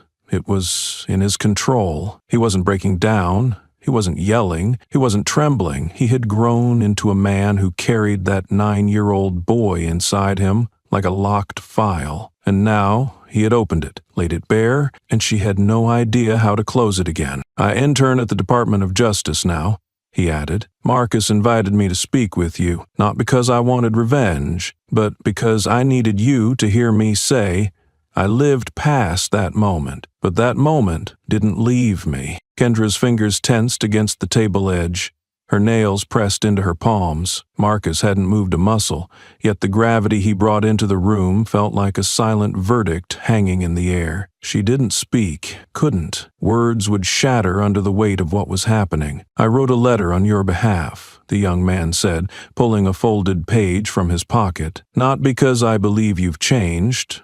I don't know that, but because I don't believe erasing you teaches anyone anything. What I asked for instead was this." He placed the paper gently on the table, then met her eyes again. "You go to every school, every center, every program where black kids grow up afraid of cops, and you tell them what you did to me. You look at them and tell them you were wrong. Not all cops are like you, but some were, and still are. You tell them how that ends." It was not a demand, it was a sentence without handcuffs, a justice born not from courts, but from conscience. Marcus finally stood, stepping forward just enough to cast a quiet shadow across the table. "I never needed you to bow to me," he said, voice steady. "But to him, you owe that." He didn't wait for a response. Neither did the young man. They both turned to leave, their backs unguarded, not because they trusted her, but because they no longer needed to fear her. Kendra sat still for several minutes, the letter untouched, the air unbreathed. And then, slowly, finally, she picked up the page. There were no flames in the room, but something inside her had started to burn. The weight of the boy's words still lingered like smoke after fire, but the city didn't slow. In its unrelenting rhythm, Kendra found herself sitting in a folding chair with a plastic name tag clipped to her shirt, its thin metal teeth biting into the fabric as if to remind her that this was not a place for titles, just accountability. The room smelled of old wood, disinfectant, and something bitter underneath, like burnt pride. The community center was bare, with no flags, no podiums, just a single whiteboard, rows of mismatched chairs, and faces that stared too long. This was not a suspension, not a punishment in official language. It was a requirement, community retraining under civilian facilitation. She sat in a circle with strangers, but every eye seemed to know her. Not as Captain Kendra Walsh, but as that cop. No uniform to hide in, no badge to deflect questions. Only skin, bone, and history. Across the circle, a man in a brown sweater leaned forward. His face was hard but calm, like someone who had buried his rage long ago. "How many unarmed people have you slapped?" His tone wasn't loud. He didn't spit the words. That made it worse. The question didn't have venom. It had memory. The air grew still. Kendra's fingers twitched slightly, then froze. She opened her mouth, but no answer came, because there were no numbers, only faces, brief flashes. A shoulder was shoved. A collar was yanked. The moment a hand moved too fast and hers moved faster, not out of fear but habit. She looked at the floor. The tiles were clean and cold. No place to hide in that. Behind her, a door opened. No one turned, but the air changed. She didn't have to look to know who it was. Marcus. His presence wasn't loud. It never was. He didn't take a seat in the circle. He found one in the back corner of the room, lowered himself quietly, and opened his notebook. Not a word, just the scratch of a pen on paper. It didn't accuse, didn't even observe, it recorded, and that, to Kendra, was worse, because what he wrote would be real in a way no press release could undo. Her heart thudded dully behind her ribs. She didn't hate him, not anymore. What she felt now was something colder, thinner, like standing naked in front of a mirror that remembered too much. She turned back to the group. Another question came. "Do you remember their names?" A younger woman asked it. Her voice held no edge. Just the kind of rawness that said she did remember hers. Kendra didn't answer that one either, because, no, she didn't. The session continued. The facilitator, a quiet man with clipped sentences, introduced a slide. On the screen, a sentence appeared in bold black. "A person can start over if they have the guts to shatter their armor." Kendra stared at it. Her hand gripped the side of the plastic chair until the plastic bent slightly. This wasn't reform. This was dissection, and she wasn't being cut open by enemies. She was being asked to slice herself open and explain every scar, to call herself out loud before others did. Not for drama, for truth. At the end of the session, people filed out slowly. Kendra stayed behind, pretending to write something on the notepad she had barely touched. The eraser end of the pencil trembled slightly between her fingers. She didn't look up when footsteps approached the front. She only raised her head when she heard the marker uncapped and smelled the sharp sting of ink. Marcus stood at the board, tall, composed, and still unspeaking. He wrote with a hand so steady it made her bones ache. When he stepped aside, a single sentence remained in thick black letters. "I was here. Nothing else. No lecture, no explanation. Just that." Then he left. Kendra stayed long after the room was empty. She read the sentence over and over, each time heavier than the last. It was not a statement of power. It was a ghost leaving fingerprints, a reminder that presence doesn't need noise, that some victories don't come with applause, but with silence that corners you. For the next week, the sessions continued. Kendra listened more than she spoke. She answered when she had to, but never with excuses. The stories shared around the circle were sharp. They cut close. A woman described being pulled over and watched like a bomb. A teenager spoke of walking home with a hood up and hands cold because they were afraid to put them in their pockets. Kendra sat through it all, her eyes front, her mouth set. She wasn't numb. She was learning how not to flinch when the knife of truth was passed to her. Marcus returned once more. Same seat, same silence. This time he didn't write, he just listened. When it was over, he left a sticky note on the whiteboard. Memory doesn't need forgiveness to stay useful. Kendra read it 3 times before taking it down. She folded it and put it in her jacket pocket. Later, alone, she replayed the moment that had started it all. The glove flying through the air, the ink soaking through the page, his eyes looking back at her not with rage, but a kind of surgical stillness. Now she understood why it had unnerved her. It hadn't been weakness. It had been clear. He had seen the whole of her, and not even blinked. In one session, a woman named Lila, the same one who'd asked about names, handed her a folded paper. "I wrote this after the night you pulled my brother from our car," she said. "I wanted you to have it, not because I want to hurt you, but because I want you to carry it like we had to." Kendra opened it slowly. Inside was a poem. 4 lines. He wasn't loud, he wasn't wrong, but still, you gripped and pushed along. "The silence now you wear like skin. Is that where you begin again?" She folded it carefully, slower than she had the sticky note, and tucked it into the same pocket. That night, Kendra didn't sleep. She didn't cry either. She just sat on the edge of her bed and held those 2 pieces of paper. One from a man who never demanded a thing. One from a girl who had every right to. Between them, a weight she knew she would never be allowed to drop again. And she didn't want to. Not anymore. She had worn authority like a shield.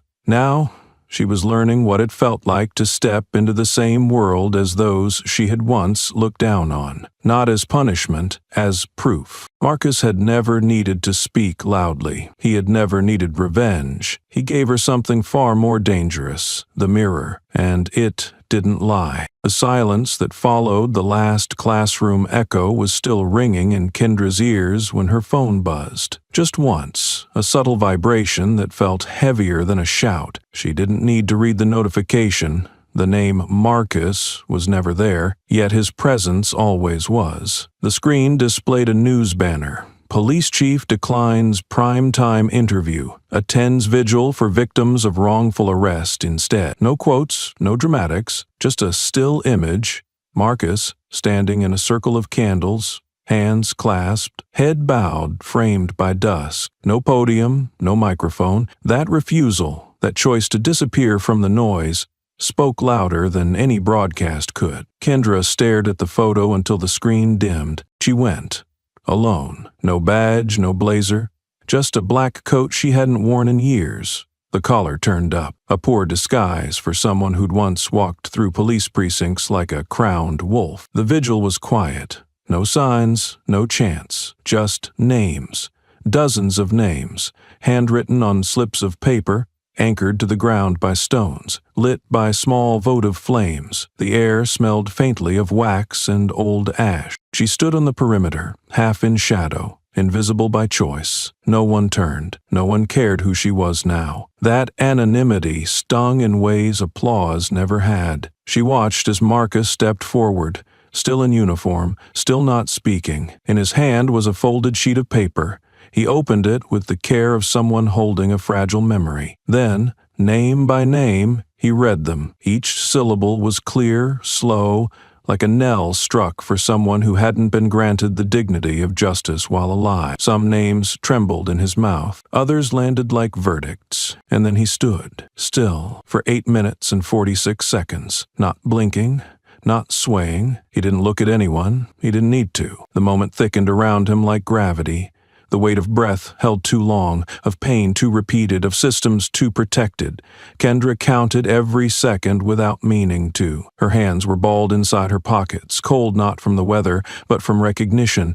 This wasn't a performance. It was conviction laid bare. When he stepped back, the crowd slowly dispersed. No claps, just nods, a silence that no longer felt like absence, but agreement. Kendra waited until nearly everyone was gone. She approached with measured steps, as if the ground might reject her for the things she'd once done in boots and pride. Marcus didn't move. He had his back to her, arms crossed loosely. When he finally turned, there was no surprise in his eyes. Just expectation. She opened her mouth, then closed it. The words had been loud in her head on the walk over. Now they are scattered. "I used to think silence meant weakness," she said finally. Her voice cracked around the edges. "I used to think yelling solved things." Marcus replied, his tone low, unhurried. "Now I don't think about anything. I just stand." There was no flourish, no nod of forgiveness, no cinematic conclusion. He turned again, walking past her, like wind past a monument. She didn't follow.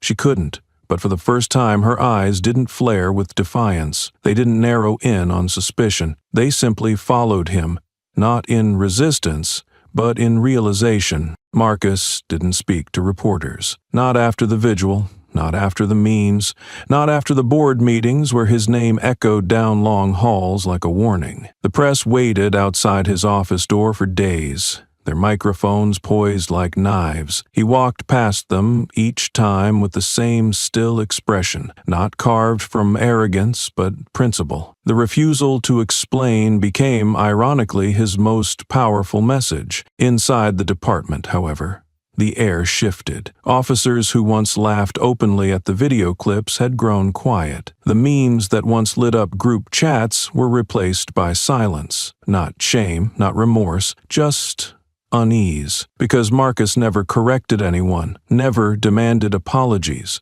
He simply showed up earlier than everyone, left later, and asked for results, without raising his voice once. That quiet set a new bar, and no one dared pretend not to notice. Indra, meanwhile, returned to work in a strange limbo. Her desk hadn't been reassigned, her badge still opened every door, but where there was once deference, now there was distance. Some colleagues nodded politely, others didn't look up. None dared speak about what had been seen and spread, but she felt it in the temperature of every room. She had been seen, not exposed by scandal, but by reflection. She sat through briefings like a ghost, absorbing reports without question, scribbling notes she'd never read. She was not suspended, she was not reprimanded, she was employed, but the ground beneath her no longer felt solid. It was one morning, gray and silent, when a file appeared on her desk. No name, no instruction, just a stack of community arrest reports, mostly dismissed, all with her initials stamped on the margins. On top of the pile, a sticky note, not for guilt, for clarity. There was no signature, but she didn't need one. She knew the handwriting. Marcus's strokes were always exact, never rushed, never showy. They were the kind of letters written by someone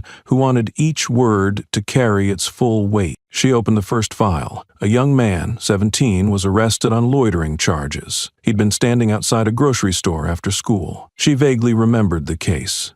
He had been mouthy. She'd added a line about potential gang association based on his hoodie and haircut. The charges were dropped 2 days later. Another file, a woman in her 30s, pulled over for a broken taillight. The citation turned into a search, the search into a night in holding. Nothing found. The complaint she filed had never reached her desk, until now. Each page turned like a slap in reverse, not for what she had done, but for how easily she had moved on after. Her hands grew still on the edges of paper, her breath shallow. These weren't violent crimes. They weren't even controversial at the time, but the weight wasn't in the severity. It was in the accumulation. It was in the indifference. Later that evening, she stood in front of a cracked mirror in the precinct bathroom. The light above flickered, catching on the scar near her eyebrow, which she had once worn like a badge of her toughness. She stared at her reflection, not for beauty, not for vanity,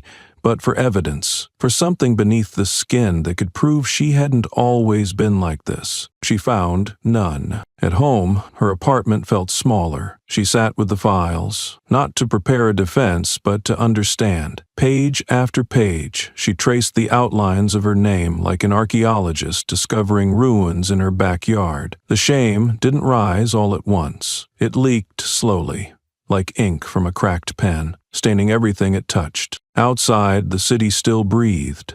Protests had dwindled, hashtags faded, but Marcus hadn't. His image remained on posters not of his making. Children wore T-shirts with the phrase, "Command without shouting." His silence had become doctrine. His refusal to retaliate became the template. Kendra found herself not bitter, but bewildered. Why didn't he strike back? Why didn't he capitalize? But she knew the answer. Because Marcus never played by the rules of redemption offered by those who had written the system. He wasn't interested in being a hero. He was interested in being right, with no quotation marks around the truth. The next time she saw Marcus was not in a meeting, not behind a desk, not in the halls of the department, but at a community center in Southridge. He stood at the back of a small youth poetry night, arms folded, listening. He wasn't listed on the flyer. No press accompanied him. He simply stood, watching a young girl perform a spoken word piece about what it felt like to be followed through a store by someone with a badge. The rhythm was raw. The words cracked with vulnerability. He didn't flinch. Once. Kendra hadn't meant to be there. She was following a lead for a neighborhood patrol review, but when she spotted him from across the room, something made her stay. She remained in the shadows.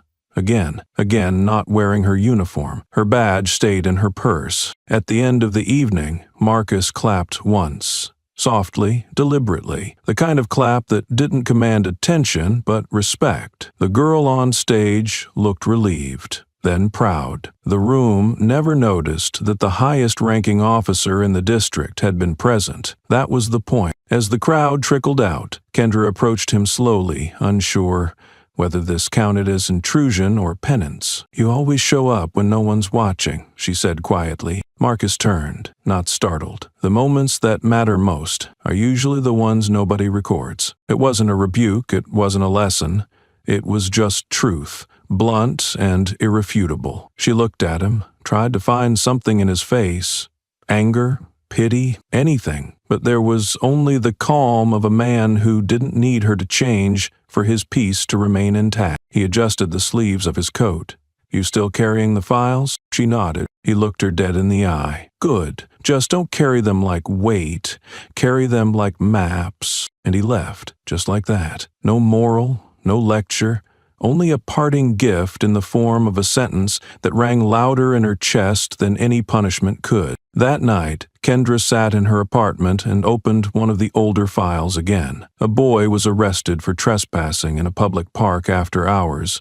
His name had been Marcus D. Clay. Not her, Marcus, not the chief, but someone else whose charges had been dismissed after one night in holding. She hadn't remembered him at all, but his story was the same shape, his file the same template, and the space where a complaint could have been filed, blank. She stared at the page for a long time. Then she pulled out a pen, not her duty-issued one, but an old black ink roller she used for letters long ago, and began writing. Not a report, not a resignation, a letter to no one, to herself, to the young version of her who had once believed silence meant surrender, to the officers who sat through trainings they didn't listen to the boys who never pressed charges, to Marcus who had never demanded an apology, and thus made the absence of one more deafening than any courtroom gavel. The following week, a community paper, small, independent, barely surviving, ran a photo spread from the vigil. It wasn't the kind of outlet the department monitored.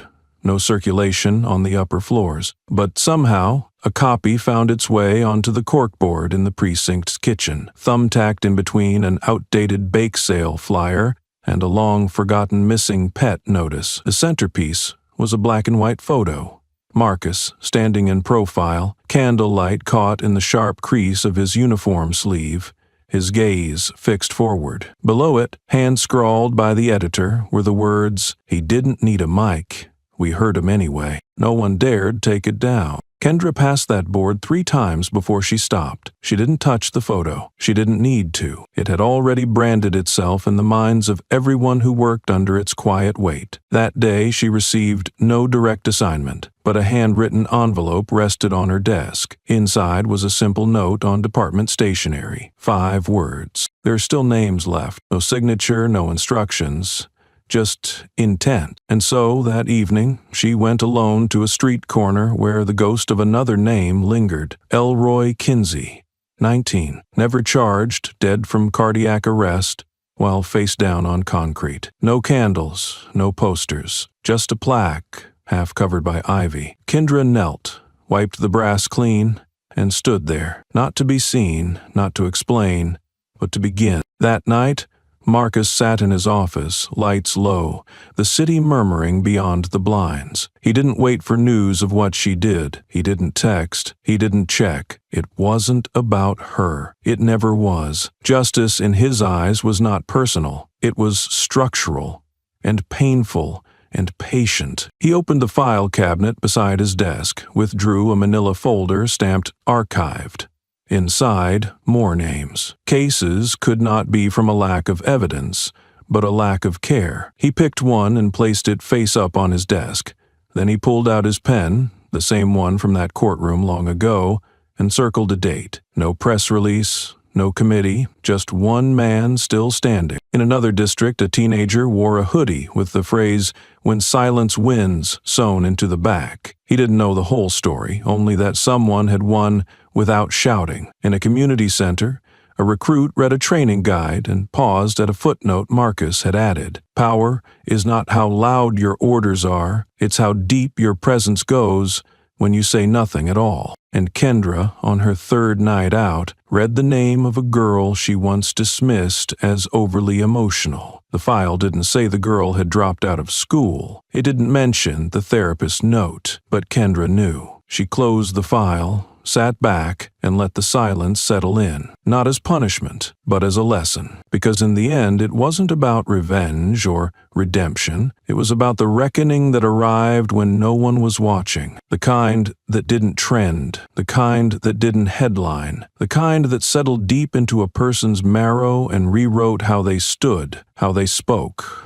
how they remembered. And in that, Marcus stood taller than any camera could capture. He didn't rise because he wanted to. He rose because someone had to. And when the rest of the world moved on, calculating profit and optics, he remained present, unshaken, and, most dangerously of all to the old order, unbought. The air that morning felt dishonest, brisk, too clean, like the city had scrubbed itself of everything inconvenient overnight. Kendra stood in front of the precinct, shoulders square, coat zipped, but the weight didn't come from fabric. It came from the silence. There were no protests, no photographers, no accusatory glares, but there was no nod of acknowledgement either. Her exit was not scandalous. It was sterile. She had received the memo 2 days prior.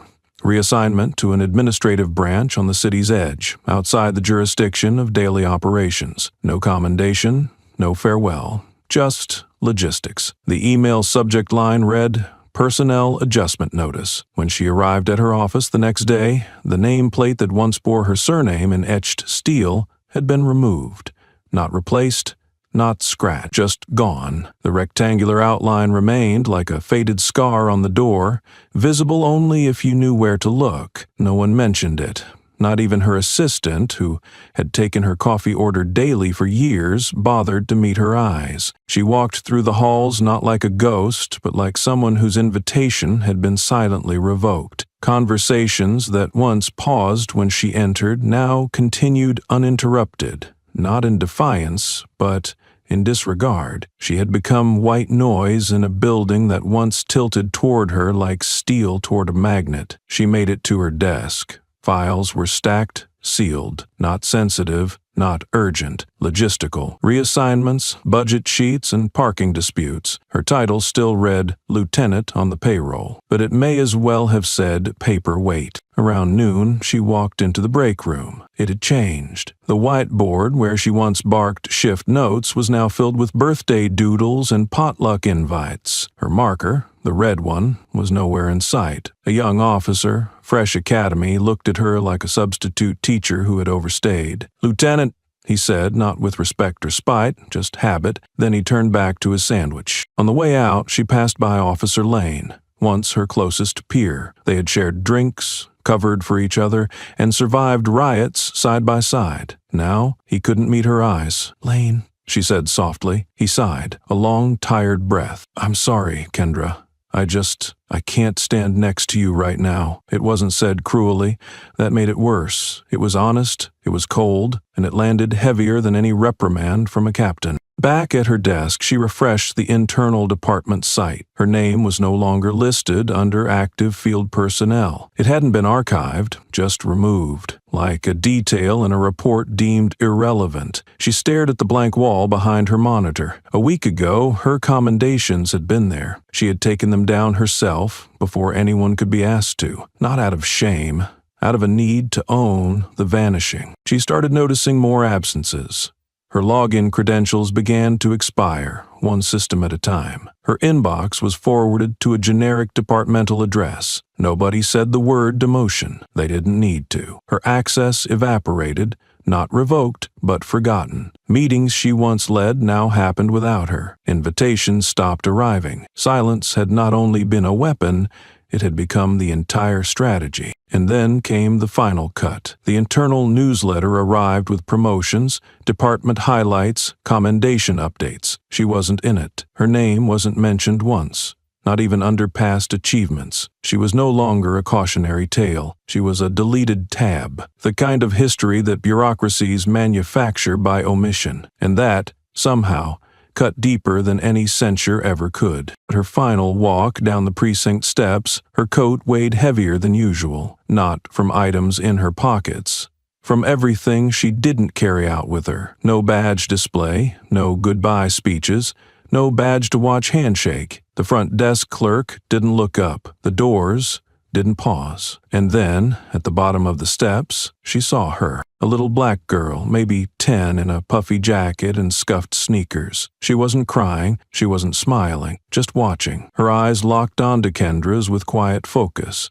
Not blame, not reverence, just the steadiness of someone who would remember this moment even if the rest of the city forgot. Kendra didn't wave, didn't speak, but something in her chest shifted, something tight, twisted, and tired. The child turned and walked away, and Kendra realized being remembered by the right person could hurt more than being erased by 1,000. The city moved on. That's what cities do. Streets didn't whisper her name, officers didn't gossip behind locked doors, the institution didn't gloat. It simply continued, like an engine that doesn't care which cog has been replaced. She checked her name online. No trending topics, no investigative threads, just silence. But silence was no longer Marcus's alone. Now, it belonged to her too. Not as a shield, as a sentence. A quiet that didn't scream injustice, but hummed it underneath every closed door.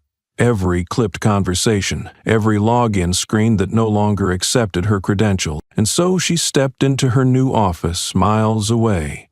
The ceiling tiles off-white, the walls a shade of resignation, the desk impersonal. The plaque on the door bore no name. And maybe that was the point, because this was how erasure worked in systems built to pretend regret had a shelf life. This was what happened when the consequence wasn't disgrace, it was deletion. No flames, just fading. And for Kendra, that was perhaps the most brutal truth of all. The first order came quietly, not through press or proclamation, but through a coded bulletin circulated among the upper command. 5 precinct captains were reassigned within 48 hours. No scandal, no cited misconduct, just a shift in alignment, like tectonic plates moving beneath a city that hadn't yet felt the tremors. Marcus never stepped into those precincts. He didn't need to. The signature at the bottom of the transfer notices was enough. The rooms where arrogance once echoed fell silent. Authority had changed frequency, and those tuned to the old volume suddenly found themselves shouting into static. The city's police code of conduct, once a bloated manual collecting dust on desks, was rewritten in 3 weeks, not revised, rebuilt. Page by page, behavior once brushed off as harmless, customary, or part of the job was listed, named, and condemned.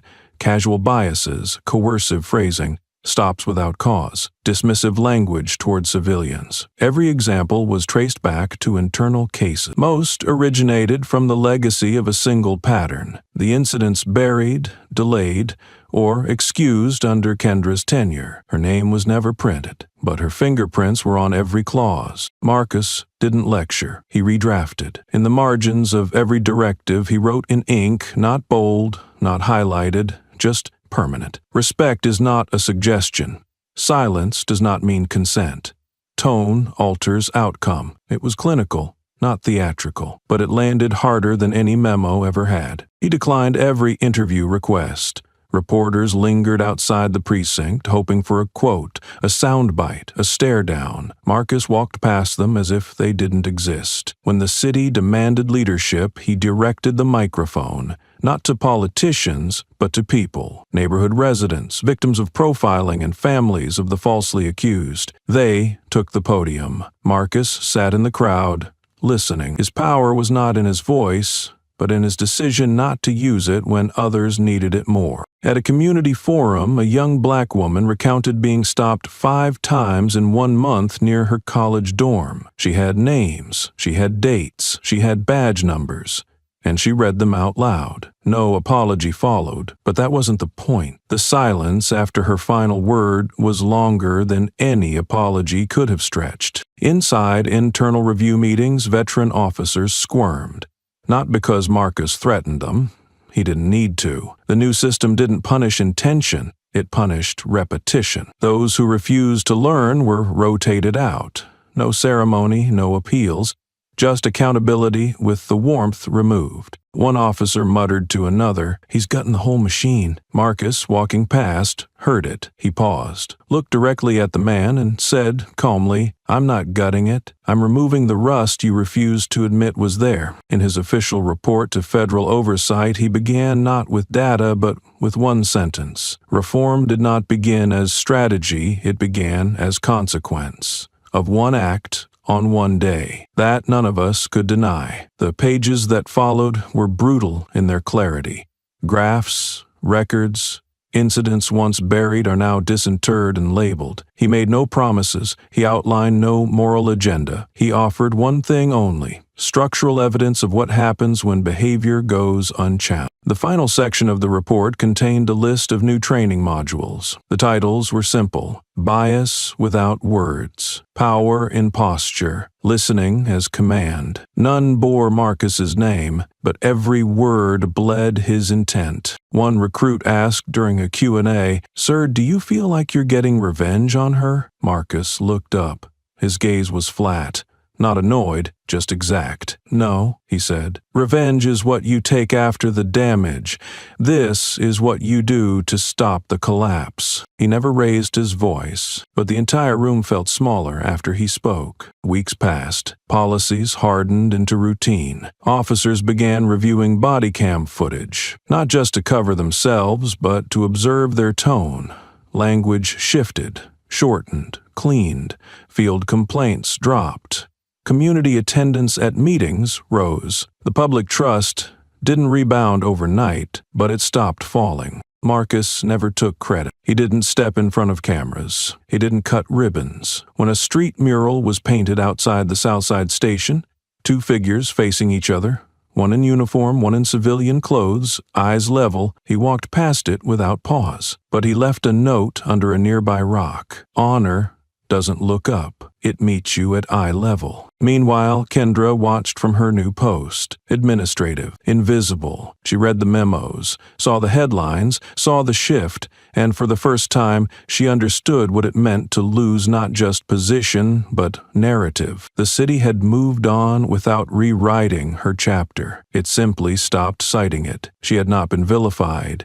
She had been filed away. But in every corner of the precinct, change unfolded not as revolution, but as architecture. Steel beams replacing rot. New floors were laid where old blood had dried. The structure stood, but now it listened. And it listened because one man never shouted. He didn't need to. Because when the system finally bent its ear toward justice, it wasn't the noise it responded to, it was the silence that had stared too long to be ignored. The conference room smelled like polished silence. Thick wood, deeper than authority, lined the walls. A long table, oval, sterile, rehearsed, was surrounded by people whose names had appeared on press releases more times than they had stood on a street corner with a civilian. They sat straight, they took notes. They had survived scandals by ducking when the wind shifted, but today the air wasn't moving. Marcus didn't sit. He stood at the far end of the room, no slides, no charts, no digital presentations,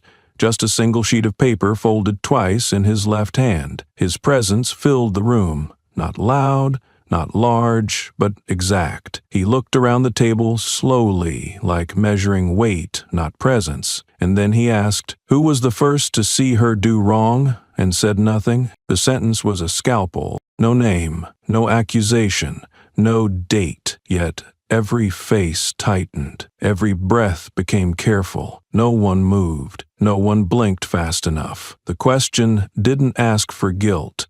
It asked for memory, and memory in that room was dangerous. One senior officer shifted in his chair. Another cleared her throat but swallowed the impulse. A younger member reached for a water bottle and missed the cap twice. One man, Lieutenant Grayson, stood up slowly, said he had an emergency call, and left. He didn't come back. Marcus didn't repeat the question. He let it sit, a slow poison in the bloodstream of bureaucratic muscle. Then, with his voice firm but even, he said, "We are not expected to regret not stopping her. We are expected to regret that we allowed it to become normal." He unfolded the paper, didn't read from it, just held it as if it were a mirror, then placed it face down on the table, blank side up, a symbol of what had been hidden in plain sight. The room remained still, not out of respect, out of fear. Not fear of punishment, but of reflection. The meeting ended without adjournment.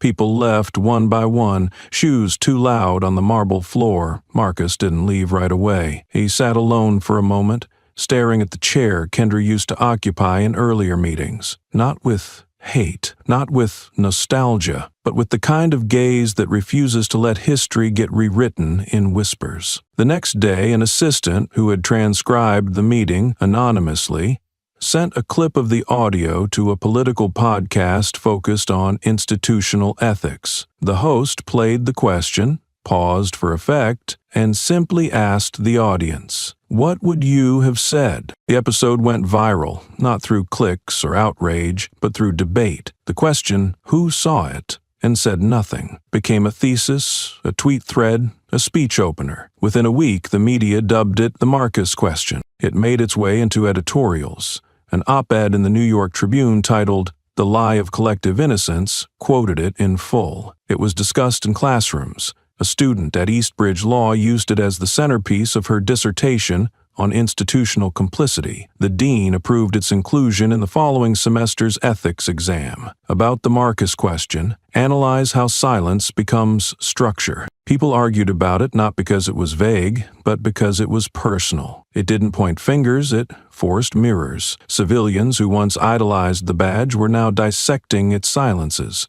Internal review boards across 3 cities reopened closed cases, not to punish, but to trace. Where had the silence begun? On social media, a meme circulated. Marcus's face was not included, just the words, "Not all wrong is done loudly." In neighborhoods where trust in law was brittle, murals began to shift. Fists and protest were still symbols, but now, so were ears. Listening became radical. Accountability became quiet. Marcus refused all interview requests again. When a reporter shouted the question, "Do you feel vindicated by this attention?" he walked past without pause. When a columnist asked, "Was this your plan all along, to start a movement?" he replied simply, "No movement ever started because someone planned it. It started because someone didn't look away." Even those who disagreed with his methods couldn't dismiss the impact.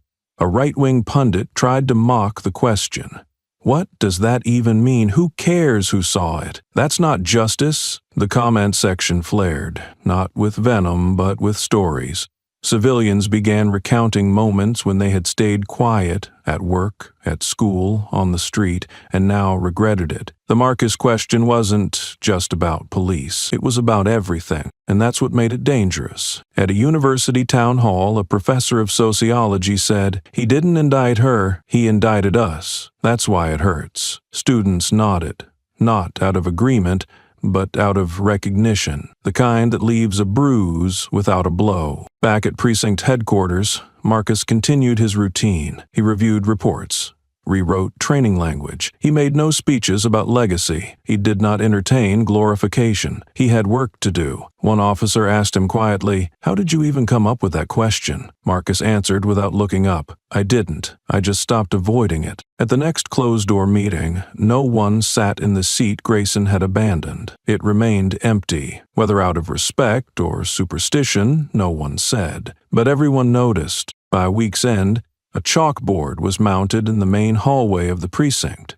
It read, "What did you ignore this week?" Officers were invited to write answers. Anonymous. Some said a tone I should have questioned. Others said a shortcut in procedure. One simply wrote, "Myself." Marcus never commented on the board.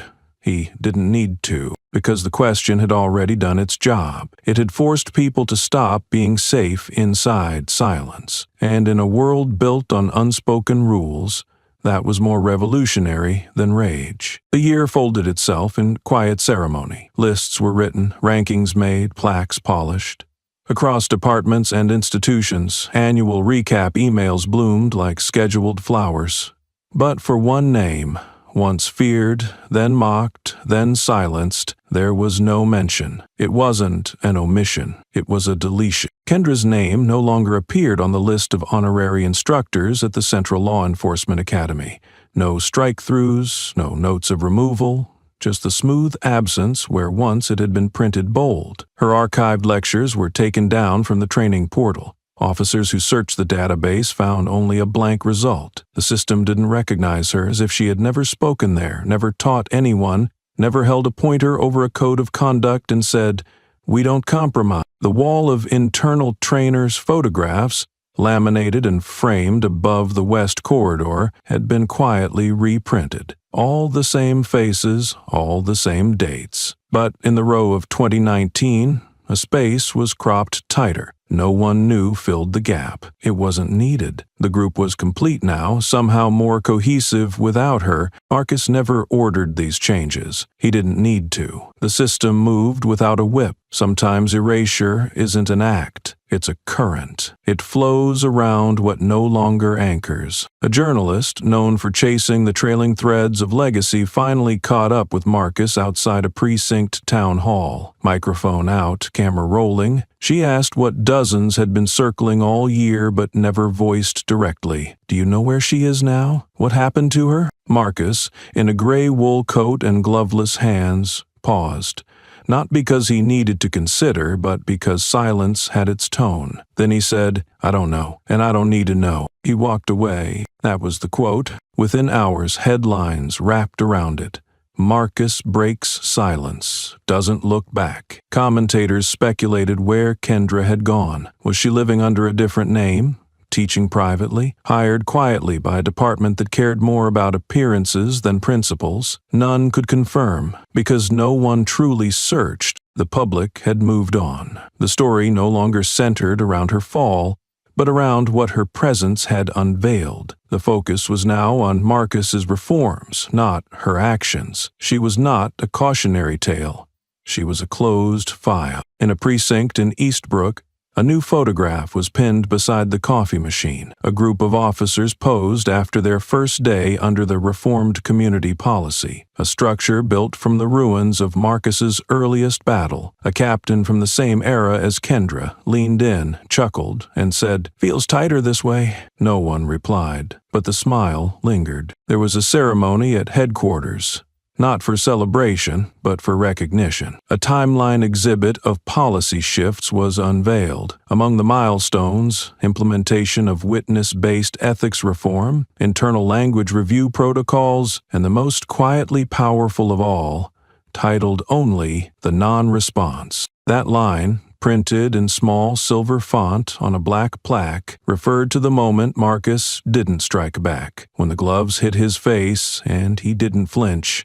That moment became doctrine. It was taught now, not as martyrdom, but as restraint, the weapon that burned slower, deeper. At a journalism awards gala, a video montage highlighted the top stories of the year. One scene, the silent courtroom, the ink blot, the stolen breath, was titled "The Beginning of the End." Not the end of Kendra. The end of pretending silence meant nothing. Marcus, asked to write a final commentary for a policy journal, submitted a 300-word piece titled, "Forgiveness is not infinite." It read in part, "We teach our children that to forgive is noble, but nobility without boundaries is surrender. Systems built on endless second chances for the powerful, but zero for the forgotten, are not merciful. They are fraudulent. I did not refuse to forgive her. I refused to let forgiveness replace accountability. Some names do not need to be stained in history. They simply need to stop being repeated. The editorial board printed it unedited. 1 week later, in an internal cleanup effort, Marcus's office cleared out duplicate files, old logs, and irrelevant footage. They found an early draft of the internal report from the year prior, one where Kendra's name had been flagged over 22 times for interpersonal conduct review. The reviewer had never escalated the file. That reviewer, now retired, called Marcus privately and apologized. "I didn't think it would get this far,"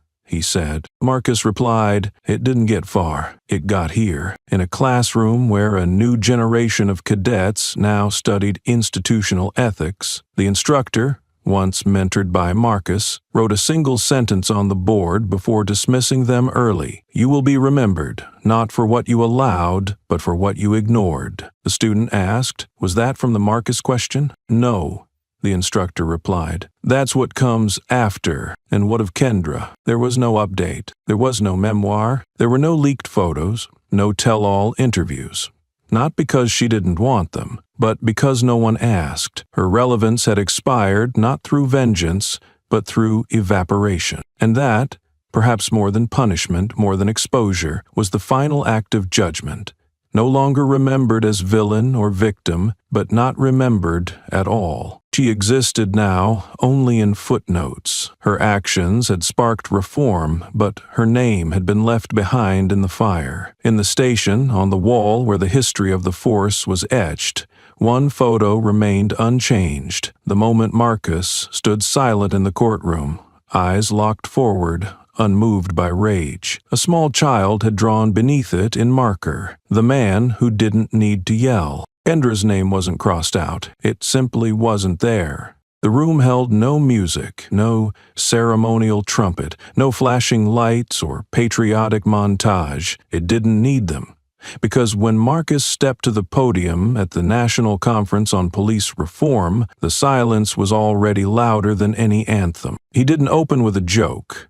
He didn't thank a long list of committees. He simply looked out at the rows of senior officials, civil rights advocates, press members, and survivors. Then he said, "I didn't come here to win. I came to tell you. I stayed." No one moved. It wasn't a punchline. It was a thesis. Marcus had not become a celebrity. He had not written a memoir. He had not signed with a political party or accepted a foundation in his name. He still wore the same cut of suit, still took the same train, still wrote with the same fountain pen in a notebook that didn't have his initials. But everything else had changed. Behind him on the projector screen was a still image, a man seated, face calm, sleeves stained with ink, unmoving as a glove flew at him across a courtroom. In the foreground, Kendra, frozen mid-mater. The caption beneath it read, "The man who didn't raise his voice, but raised a standard." It had been almost 2 years since that day. The moment is now taught in training manuals, referenced in law school lectures, and quoted by trauma response teams. But Marcus had never spoken about it in public until now. "People ask me," he said, turning slightly, "if I forgave that moment, that slap without a hand, that cut that didn't bleed." He paused. "I didn't. Because I don't owe forgiveness to the act. What I owe is to myself, not to let it define me." I refused to be reduced to that clip. Because we already had enough black men in viral videos, I wanted to become the first one who didn't flinch and still rewrote policy. Cameras clicked. No one clapped. It wasn't time. He continued, walking away from the microphone but not lowering his voice. "We built a system that rewards shouting but ignores silence.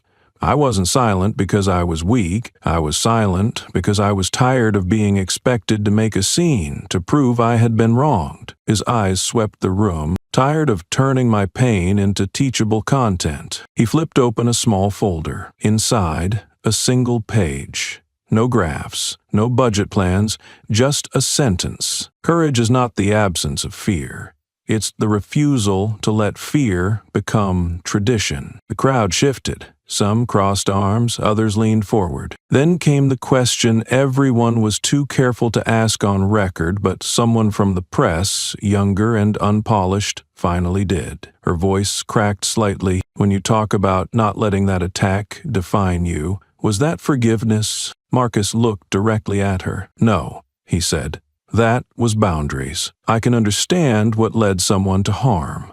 I can understand their shame, but understanding doesn't demand absolution. And no, I don't think she's evil. I think she's a product of a system we designed and ignored. But I also think people make choices, and she made hers, and I made mine. He closed the folder. They call it the Marcus Standard now, he said, half smiling. But it's not a doctrine. It's just a question. Will you still stand when no one's clapping back? Will you still lead when no one's filming? There was no applause, only stillness. And that stillness, like a breath held too long, was more honest than any roar. After the closing panel, as people gathered coats and shook hands, Marcus slipped out through a side door. He had no entourage, no press team, no one to shield him from questions, but none came. Instead, as he walked down the granite steps of the Capitol Hall, people stopped talking, phones lowered, lanyards were clutched but not waved, and then, without cue, attendees began to rise from their seats and follow him out, one by one, in silence. It was not a protest. It was a witness. Outside, the evening air was heavy with the scent of winter just waiting to drop. Marcus zipped up his coat. A reporter jogged after him, still holding a notebook. Final question, sir.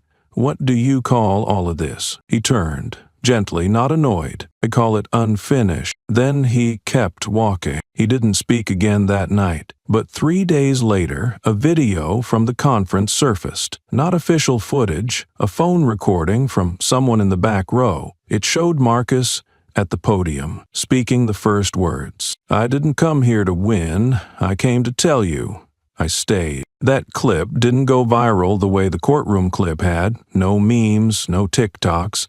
But it traveled through inboxes, through lectures, through Sunday sermons and school assemblies, through unions and town halls, because there was something in that line that didn't try to inspire, it tried to stay. And it did. Months later, in a small-town precinct far from any capital, a new officer sat through his first ethics class. The instructor, trained under the new federal protocols, wrote only one sentence on the board. Be the voice that doesn't need to raise itself. The young officer raised his hand. Is that from Marcus? The instructor shook his head. It's from a man who just didn't leave. And somewhere else, maybe across the city, maybe halfway across the country, Marcus closed a worn notebook with a ribbon bound at the side. He didn't read the articles. He didn't follow the hashtags. He only wrote one more line at the bottom of the last page. The job was never to win. The job was to stay standing